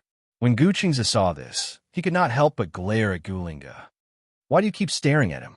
It was only then that Gulinga regained her senses, but her mouth was still full of sweetness. "This is the first time I've seen such a beautiful lady." Bairan's face turned even redder. After all, it was his wife who was being praised. Moreover, although Gulinga had a sweet tongue, she was very arrogant and never lied. At most, she would exaggerate a little, but she could get to the bottom of people's hearts. In her heart, she really thought that Bairan was very good-looking. That was why she kept staring at her. When Gu Xinghan saw Bairan, he pretended to be calm and walked over. However, he sat opposite Bairan. Although he was a little reserved, his actions showed that he cared about his second sister-in-law. Chapter 4687. Guqingzi said as he looked at Bai Ran, "This is your second sister-in-law, Bai Ran. You can call her sister-in-law from now on." Bai Ran bowed politely to Gu Linshi and smiled. However, when her gaze landed on Gu Linshi, her eyelids twitched. This man. That day, he appeared with Chu Ho. She was a little dazed and began to wonder about this man's identity. Gu Linshi saw Bai Ran's puzzled gaze and explained with a smile, "You must be curious about who I am. This is the second time we've met." "Yes, let me introduce myself. My surname is Gu, and my name is Linshi. I'm Guqingzi's elder brother. You can call me elder brother like him." "Elder brother," Bai Ran called out timidly. That was not how he introduced himself the other day. Gu Linshi explained, "I heard that Chengzi married a wife, but I've only heard her name and never seen her in person. Mom and I were curious, so we went over. We don't have any bad intentions. We just wanted to see who my future sister-in-law is to be able to make my brother, who has not been close to women for 20 years, open his eyes." Guqingzi was speechless. "Brother, all right, I won't joke with you anymore." Gu Xinghan reacted. Me. It's my turn to introduce myself." Gu Xinghan walked in front of Gu Linshi. Although he was a little shy, he still introduced himself generously. "My name is Gu Xinghan. I'm the third child in the Gu family. I'm 18 years old and a freshman this year. Although I don't know when you got a new sister-in-law, if anyone bullies you in the future, just tell them my name." Gu Linga said sarcastically, "Come on, why would I tell them your name? Do you want to get beaten up twice?" "Uffed." Bai Ran burst out laughing and looked at Guqingzi curiously. "What do you mean by get beaten up twice?" Guqingzi laughed and explained, "My brother doesn't have any other strengths, but he's very good at fighting." "Fighting?" "He's very good at fighting. He can probably fight an entire grade alone." Guqingzi was clearly complaining, but Gu Xinghan felt that it was a great compliment. He felt especially proud and puffed out his chest. Guqingzi continued, "That's why this kid has made a lot of enemies out there. However, they can't beat him and don't dare to touch him. But it's not the same for you. If you tell them his name, they might not want to hit you at first, but once they hear his name, you'll be in trouble." Bai Hao shivered inexplicably. How terrifying. Gu Xinghan was momentarily embarrassed. "Brother, why are you exposing me?" "The truth." Gulinga looked at Gu Xinghan and immediately said, "Moreover, he often takes credit outside. If you mention his name, you might be chased by a group of people to collect debts." When Gu Xinghan saw that his underwear was about to be overturned, he anxiously tried to cover her mouth. Gulinga could not dodge in time, and half of her face was covered. "Ha ha ha!" Bai Hao couldn't help but laugh. Then, he realized that he had lost his manners by laughing like that. He pursed his lips and blushed. "I couldn't help it. I'm sorry." Chapter 4688. Bai Ran was speechless. Firstly, she was shocked that Gulinga had so much pocket money. Secondly, she was shocked that Gu Xinghan was so pitiful. Is it that exaggerated? Bai Ran gently tugged at Gu Qing's sleeve and said with some heartache, "Isn't the difference in treatment between your brother and sister a little too scary? Does your family still favor girls over boys?" "Yes." Gu Qingzi pouted and said, "When I was young, my father was very violent to me. I originally thought that he was like this to everyone. In the end, when my sister was born, it was incredible. The moment he came home, he would quickly carry this little princess. My sister was basically raised by him since she was young. It was only when she was 10 years old that he was willing to let her walk on the ground when she went out." Bai Ran was shocked when she heard this. At the same time, she was a little envious. Actually, her biological father did not seem to particularly like daughters. Although he doted on her, he had always said that he wanted a son. Therefore, her mother had always worked very hard to give birth to a son for him. However, a car accident brought disaster to this family. Even her unborn brother hadn't had the chance to see this world. However, Bai Ran had no idea about this. However, growing up in her aunt's house, the love that her cousin received was something that she could not compare to. Therefore, she even thought that the whole world was probably like this, favoring boys over girls. Habit was a very scary thing. She seemed to have gotten used to the rules of survival in her aunt's house. Therefore, she naturally thought that the outside world also favored boys over girls. Therefore, Byran was surprised and envious of Gulinga, who had been doted on since she was young. Guchingza looked at her somewhat disappointed and somewhat fascinated eyes and could not help but feel a little heartache. He could tell that she must be very envious of Gulinga. Gulinga saw that Byran was also staring at her, but there was a hint of envy in her eyes. She was confused and did not know what to do. "Why do you keep staring at my sister?" Guchingza patted Byran's head. "Why, are you very envious?" "Of course." Byran sniffed. The eagerness in her eyes could not be hidden even if she tried to hide it. I lost my father when I was very young. I miss him a little." Her memories of her father seemed to be getting more and more blurry. She tried hard to recall, but it was difficult to dig out any deep impressions. However, she had also imagined many times how she would have lived if her father was still around. Let's not talk about wealth and status, but she would definitely be very happy, right? Guchingza squeezed her palm gently like he was squeezing a cat's paw and said, "There's nothing to be envious of. My sister is envious of you. You're such a good brother, but now you've been taken away by another woman." When Gulinga heard this, a look of disdain appeared on her face. "Hey, when did I say that? Good brother?" She snorted and walked to Gulinchi's side. Holding his arm, she said, "I only acknowledge this good brother. Biased." Guchingza said coldly, "You only know how to pester Lin Shi. At least Lin, she has never bullied me." Oh, Chapter 4689. Gulinga blushed and said awkwardly, "You did it willingly. I didn't force you." When Gu Jinglian heard this, he glared at him, but this time he glared at Guchingza. "How about helping your sister with her homework? Do you have any complaints?" Guchingza suddenly stopped talking. Gu Jinglian had a lot of authority in the Gu family. Although he was usually more willing to listen to Chu Ho, he was absolutely domineering when it came to doting on Gulinga. If Guchingza went against him, it would not end well for him. Biased, Guchingza pouted, feeling wronged. Gulinga's gaze fell on Byran. She smiled and walked to her side, holding her hand. "From now on, I'll call you sister-in-law." "Nice to meet you, sister-in-law." Gulinga had a sweet tongue and was cute and obedient. Her soft greeting made Byran feel flattered. At first, she was worried about the relationship between her sister-in-law and mother-in-law, or whether her relationship with her sister-in-law would not be smooth. She did not expect her sister-in-law to take the initiative to get close to her and give her a warm welcome. Guchingza moved closer to Byran's ear and whispered, "If you build a good relationship with my sister, you'll have half of the Gu family." Byran smiled knowingly and looked at Gulinga. Gulinga did not hear Guchingza's whisper and was a little confused. She asked, "Did you say something bad about me to sister-in-law?" Guchingza immediately raised his hand to clear his name.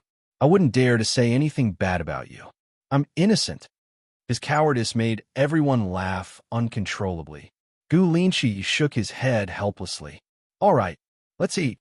Auntie Gue had already prepared dinner. As the head of the family, Gu Jinglian was waiting for him to get into character first. However, he still followed tradition and let Chu Ho sit first. Before Chu Ho sat down, he asked Byran to sit beside him. Byran was a little shy at first. Gulinga held her hand and sat beside Chu Ho. Only then did the others take their seats. During dinner, Byran was still a little reserved. After all, the Gu family gave her the impression that they had strict rules.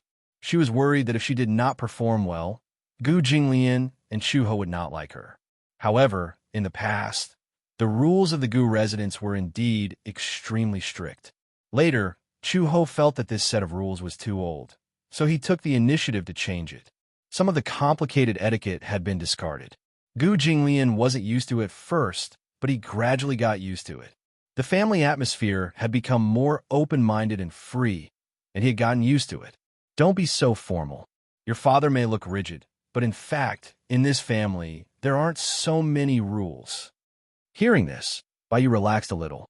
However, even though she was a little more at ease, she still kept an eye on Gu Jinglian's expression as she ate. Chu-ho followed her gaze and glanced at Gu Jinglian. He immediately elbowed him. Gu Jinglian almost lost his grip on a piece of pork rib. He turned to look at Chu-ho in confusion, only to see her winking at him. After being husband and wife for so many years, they had some chemistry and immediately understood her intentions. Gu Jinglian took the initiative to put food in Bai Ran's bowl. Bai Ran was even more flattered. Gu Jinglian said as he put food in her bowl, "Eat more." Gulinga also said enthusiastically, "That's right. You're already part of our family, so there's no need to be so formal." Chapter 4690. When Baiyu heard this, she was extremely touched. This meant that they welcomed her. At first, Baiyu was a little worried about whether she would be able to integrate into such a huge family. Now, it seemed that her worries were unnecessary. Chu-ho suddenly thought of something. He looked at Gu Linshi and asked curiously, "Is she awake?" She didn't mention a name, but Gu Linshi knew who she was talking about. His expression immediately darkened. Gu Linshi sighed deeply and put down his chopsticks. Suddenly, he lost his appetite. When Chu-ho and Gu Jinglian saw him sigh, they knew that the situation didn't seem optimistic. Gu Jinglian also frowned. "Is she still not awake?" "Yes.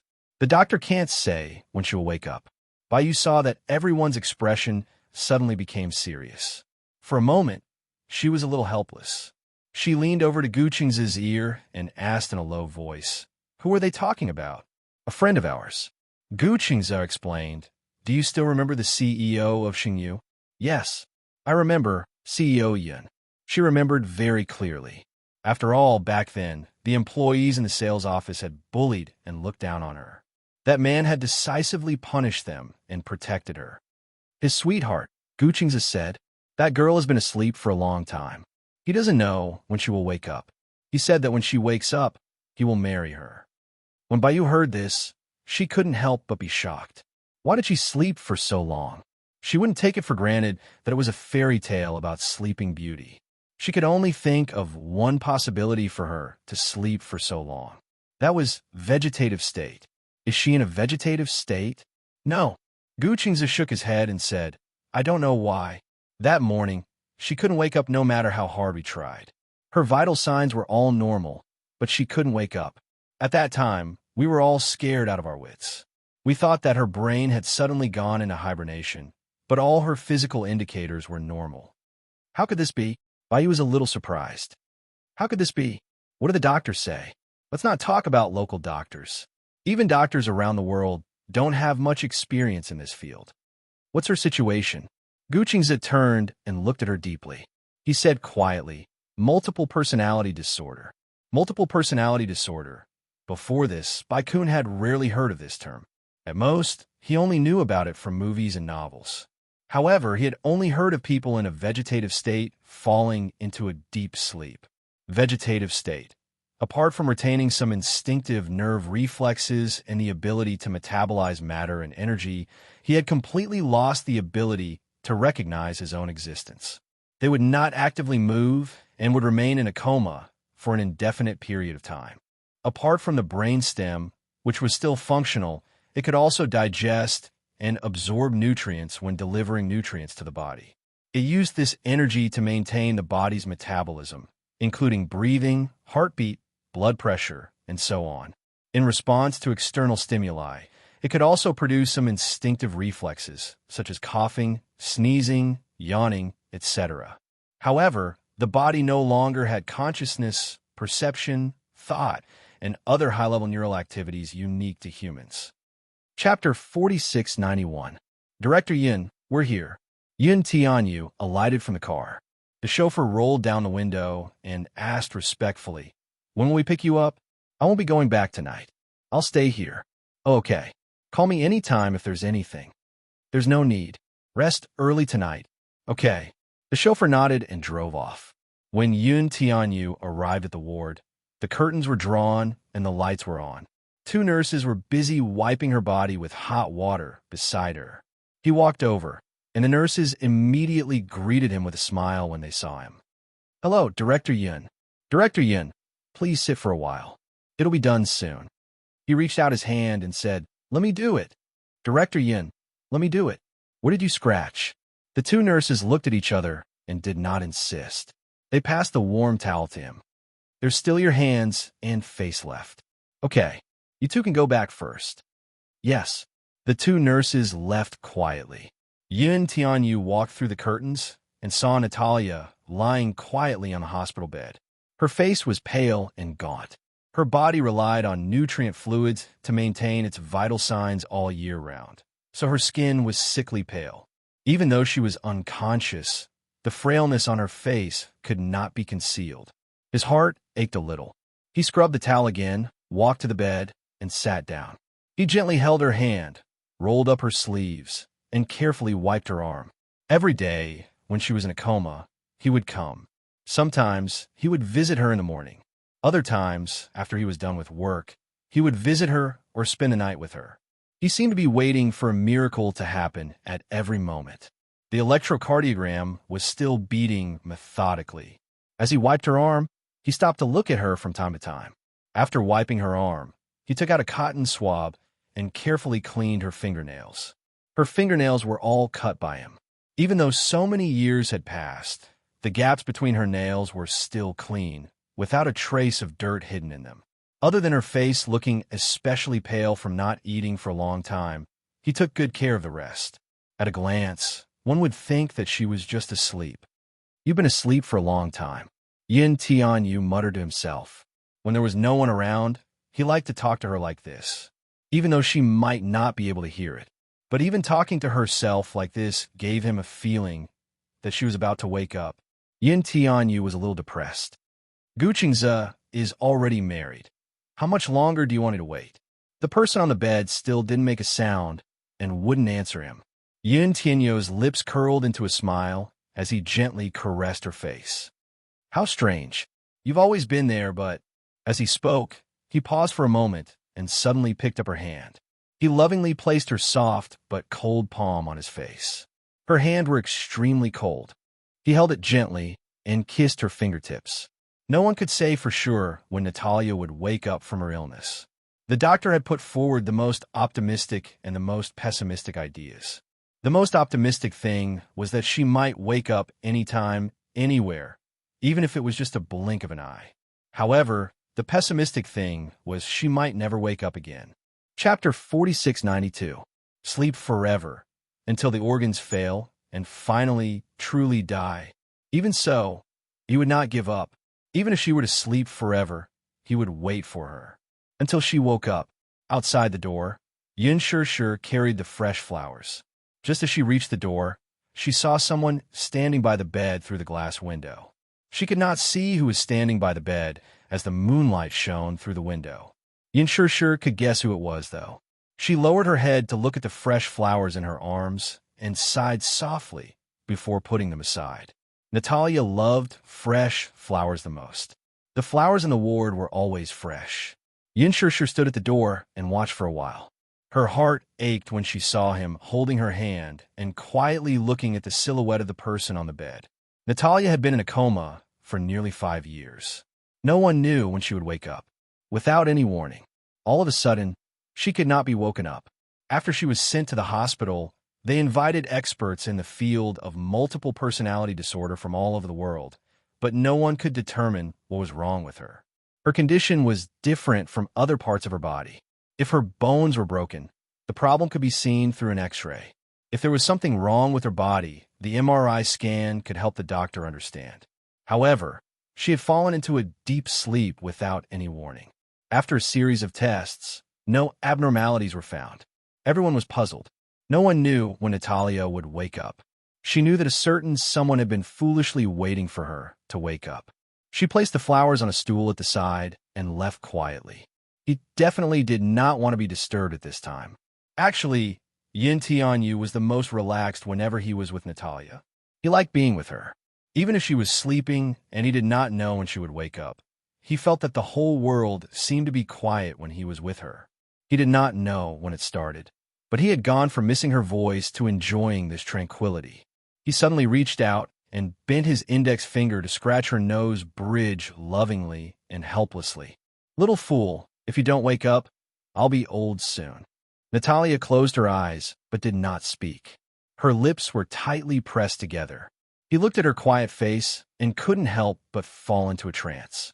For some reason, he felt that she hadn't changed much even after all these years. It was as if she looked exactly the same as when she fell asleep. Her facial features didn't change at all. The doctor said that although she was in a coma, her body's functions and metabolism were proceeding in an orderly manner. She was no different from an ordinary healthy person. However, his facial features didn't seem to have changed. Could it be that a person's appearance wouldn't age so easily if they were to continue sleeping? Yin Tianyo's heart ached as he caressed her cheek. Her breathing was clearly steady, but why was her cheek so cold? He lowered his head and gently kissed her cheek, then kissed her forehead. His kiss traveled from her forehead to the bridge of her nose, all the way down until it landed on her lips. This kiss was out of control. Yin Tianyu kissed her deeply on the lips, but she did not reciprocate. Chapter 4693. He had imagined the scene of the two of them kissing countless times, but he did not expect it to be under such circumstances. His nose tingled all of a sudden. "I miss you." His fingertips caressed her face, reluctant to part with her. "I miss you. Do you hear me?" Yin Tianyu sat up straight and put his hand into his pocket, where he found a box. He took it out. It was a diamond ring box. Natalia liked Tiffany & Company's diamond rings the most. She had once said that if that man were to propose to her in the future, she must buy a diamond ring with a ring holder. The diamond should not be too big. It would be best if it was a more ordinary style, a pink diamond, flat and tidy. She would never take it off once she wore it on her finger. "I want to wear it for life." He would always remember this sentence. Yin Tianyu opened the box. Inside, a pink diamond ring was quietly placed. The ring was a very simple design. It was so simple that no matter what brand of jewelry it would find such a design too simple, so it was not withdrawn from the market. He had specially hired a famous designer to customize it. He had bought the ring for a few years and kept it in the box. Hence, the diamond still retained its radiant luster. He waited. When she woke up, he would propose to her at once. She had slept for a long time, and he did not want to delay it any longer. Hence, he always wore this ring with him. When she woke up, the first thing he would say to her would be, "Marry me." However, after waiting for so long, she still did not wake up. He held the ring in his hand. Under the moonlight, the pink diamond emitted a dazzling light. It was dazzling. Yin Shishir returned home. In the living room, Muyaja was playing video games with Yueyao. Time flew by, and in the blink of an eye, Yueyao had grown into a slender and elegant woman. Her looks were needless to say. Be it Muyaja or Yin Shishir's genes, she was a beauty. Her height, however, had grown crazily in recent years. It had far exceeded Yin Shishir's expectations. Originally, Yin Shishir thought that with Muyaja being 1.88 meters tall, it would be good if Yueyao could grow to 1.65 meters. She did not expect her to grow all the way to 1.72 meters and still have signs of puberty. If she continued growing, she could be considered a playboy. When she returned home, the two of them were playing video games in front of the TV. Yao had recently bought a new game disc. It was called Resident Evil. It was a horror game for 2 players. She did not dare to play it alone, but she wanted to clear the game, so she pestered Muyaja to accompany her. In the end, this game was too scary. Even someone as strong as Muyaja was so scared that he had nightmares for several nights. When he was young, this guy was high-spirited. However, he did not know if it was because of his age that he was afraid of such horror games. Although he was afraid, he could not admit defeat in front of his daughter. Even though he had a psychological barrier and had nightmares for several days, he still acted as steady as a mountain in front of Yueyao. Dad, play. Play quickly. Muyaja's forehead was full of cold sweat, but his hands were moving swiftly. The buttons on the controller were clicking loudly. Chapter 4694. Dad, I'm about to be bitten to death. It's coming. In the Vanity Fair, a certain man who had always been calm in the face of change showed a hint of panic. On the TV screen, a little lowly controlled by Muyaja immediately rushed to Yueyao's side. Then, she used a crowbar to beat up the zombie. On the other hand, Yue Yao's burly shout was hugging a machine gun and shivering in the corner. Yin Shishir would occasionally watch the father and daughter play this game. In her impression, the character controlled by Yue Yao was very powerful. His hands were nimble, and his character was set up as a soldier. He was also the only one in the game who could use a gun. On the other hand, the little loli controlled by Mu Yaja was a support character. Her weapon at most was a crowbar. Back then, when the characters were assigned, Yue Yao claimed to have researched many strategies and said that she would lead Mu Yaja to clear the game. In the end, Yue Yao, who had the most powerful character in the game, actually relied on Mu Yaja's protection. Yin Shishir was dumbfounded. She reached out and pushed Yue Yao's shoulder. She said resentfully, "Don't you have a gun in your hand? Hit it. Ah! Kill it. Kill it." Mu Yaja said quietly, "Replenish health. Replenish health." In this game, there were a total of 2 characters playing together. One of them replenished health, while the other also enjoyed the effects of replenishing health. Yue Yao hurriedly opened her bag and was about to look for a tool to replenish health. However, the zombie suddenly pounced on her. She was so shocked that she dropped the controller. Clack! As the character on the screen was bitten by the zombie, a few blood-red letters gradually appeared. "You are dead." Yue Yao was completely dumbfounded. She leaned on Mu Yaja's side in a daze. In the blink of an eye, she was covered in cold sweat. Mu Yaja was even more exhausted. He was using a support character to fight zombies, and he also had to protect the burly mercenary uncle controlled by Yue Yao at all times. Hard. Good. Tired. However, Mu Yaja looked at Yue Yao with a doting expression. "Let's start again. Daddy will help you clear the stage." Sob, sob, sob, sob. So scary. Yue Yao covered his face. "I heard that this level is the scariest part of the game. I don't dare to play it anymore." Mu Yaja suggested, "Why don't you use the little lowly and I'll use the mercenary?" "No." Yue Yao was very determined. "I can't even protect myself when I'm playing as a mercenary. I'll die even faster when I'm playing as a lowly." In this game, once a character died, the game would be over. Mu Yaja assured her, "Don't worry, I'll protect you." Yue Yao was skeptical. "Really? And you don't believe Daddy?" "I do." The two of them tacitly exchanged controllers. Obviously, they were immersed in the exciting plot of the game. Although it was a little scary, they were still having a lot of fun. Yin Shishir sat on the sofa quietly and watched the two of them play. On the surface, her eyes were fixed on the TV, but her mind was filled with Yu Yu's disappointed expression and Natalia's unconscious appearance on the hospital bed. Her heart ached. The 2 children, no matter who it was, they would feel sorry for them. After an unknown amount of time, this section of the game was finally cleared.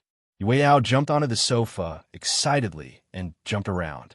Mu Yaja chided, "Be careful not to fall." His doting feelings were obvious. Chapter 4695. "Mommy, what are you thinking about?" Mu Yaja noticed her hesitation and asked, "Didn't you go to the hospital just now? Has Nana woken up?" "Not yet." Yin Shishir shook her head in disappointment. "I don't know when she'll wake up." Mu Yaja's expression darkened as he placed the controller on the table. Yue Yao looked at Yin Shishir and then at Mu Yaja. She looked a little lonely. She asked quietly, "Is brother still accompanying her in the hospital?" "Yeah. He probably won't come back tonight." "It's good to let him guard her. Maybe Nana will wake up soon." "She'll wake up soon. She'll wake up soon." She didn't know how many times she had heard this sentence from him. Rather than saying it was a guess, it was more like saying it was a hope. However, hope was just hope. Every time, it would come to nothing. All the solutions that could be found had been implemented. They had gathered experts from all over the world, and all of them felt that Natalia's situation was tricky. Many people asserted that Natalia might never wake up and advised them to give up. Only a family like the Mu family would be able to raise Natalia without breaking a sweat. If it were a normal family, perhaps they would have just dealt with it as euthanasia. Just as Yin Shishir was worrying, Mu Yaja comforted her. "You don't have to worry too much. Everything is up to you. Life is full of disasters. We have also gone through many disasters to get to where we are now. Maybe this is Nana's disaster. She has to deal with it herself and get through it. We have already done everything we can. Yin Shishir nodded and said, I know. I also comfort myself like that. But seeing her lying on the bed and getting thinner and thinner, I just don't feel good. Mu Yaja frowned slightly. Actually, there are too many things in this world that we can't understand. Even with the advancement of science, there are still many diseases that we can't treat. Yeah, Yue Yao asked, Mommy, did you remember to send the flowers? I won't forget. Yin Shishir curls her lips into a smile. It's hard for someone as careless as Yue Yao to remember the flowers. The flowers in the ward were always fresh. But no matter how fresh it was, and no matter how carefully he took care of it, it could not compare to the changes of the 4 seasons. Therefore, the flowers in the ward were always replaced, but they always had to ensure that there was always a fresh bouquet placed on the windowsill, symbolizing vitality. Yun Shishir patted Yu Yao's head. Go to bed early. I still want to play with Daddy. Yue Yao pouted and said, I haven't cleared it yet. Don't you have classes tomorrow? Ugh. Yue Yao then tactfully stood up. At that time, Yue Yao was already a university student. Although he was no longer nervous about his studies, it was most important to maintain a good work and rest schedule. Back then, Yun Shishir considered sending Yue Yao to study abroad. However, although Mu Yaja didn't say it on the surface, he actually couldn't bear to do it. But he was too embarrassed to say it directly. Therefore, he found excuses to interfere. For example, the security overseas was not good. What a discrimination. There were always terrorist attacks. He found many alarmist incidents and deliberately told them to Yun Shishir. Of course, Yun Shishir could see his intentions. She simply pretended to be confused and tacitly agreed that Yue Yao should stay in the country to study. Chapter 4696. Previously, he had sent Yue Yao abroad not because he thought that the quality of education abroad was good, but because he wanted her to be more independent and see the wider world. However, Mu Yaja was unwilling. When Yun Shishir insisted on sending Yue Yao abroad, he had even considered transferring his main business overseas. Yun Shishir did not expect Mu Yaja to have such deep feelings for his daughter. All along, she had thought that Yue Yao was too dependent on Mu Yaja. However, she later realized that the person she really relied on was Mu Yaja. He relied on his daughter too much. Since they were young, he had doted on Yue Yao very much. He held her in his hands and was afraid that she would fall or melt in his mouth. The Gu Jinglian of the Gu family and the Mu Yaja of the Mu family seemed to be competing. They were like 2 slaves to their daughters. Mu Yaja was better. Although he doted on his daughter, he still had his principles. Gu Jinglian doted on his daughter unconditionally. He had almost no bottom line for his daughter. Fortunately, Chu Ho did not spoil his daughter. Gu Jinglian played the good cop, while Chu Ho played the bad cop. Otherwise, Gulingu would be lawless. She urged Yue Yao to go to sleep. When Yue Yao entered the room, the smile on Yun Shishir's face slowly disappeared. Mu Yaja saw her worried face and leaned over. He put his arm around her shoulder and said with a little heartache, What are you thinking about? The 2 of them had been married for many years. However, they were still very much in love. Although Mu Yaja was a slave to his daughter and doted on her like crazy, in private, he was clear about his priorities. He knew that she was the one who would accompany him for life. Therefore, he doted on her very much. Whenever she was unhappy, he would accompany her well. I'm thinking about why Nana hasn't woken up yet. This matter. Did you meet the doctor when you went over today? No, it was already very late when I got there. Mu Yaja asked again. Has you been accompanying her all this time? Yes. Oh. Mu Yaja patted her head gently and said, Don't always worry about this and that. It feels like you have endless things to worry about every day. I'm really worried, Yin Shishir said with some grievance. When I see Nana and you like that, my heart aches. As I said before, everyone's life will definitely not be smooth sailing. It's because happy days are never easily obtainable that they are so precious. We've been through a lot before we learn to cherish each other. Although Mu Yaja's words made sense, she just couldn't calm down. People will always have the idea of joint responsibility. You'll always take responsibility for the misfortune of others onto yourself. What do you mean? For example, Your friend might have gotten into a car accident and is facing amputation. Therefore, you will sometimes feel guilty. Your friend is suffering, and you can't feel at ease about your happiness and joy. Another example is that Nana hasn't woken up yet. You can't change this fact, but you're also punishing yourself because of it. His words were meaningful, but they made her feel enlightened. That's because this isn't about responsibility or responsibility. People don't have to punish themselves because of the misfortune of others.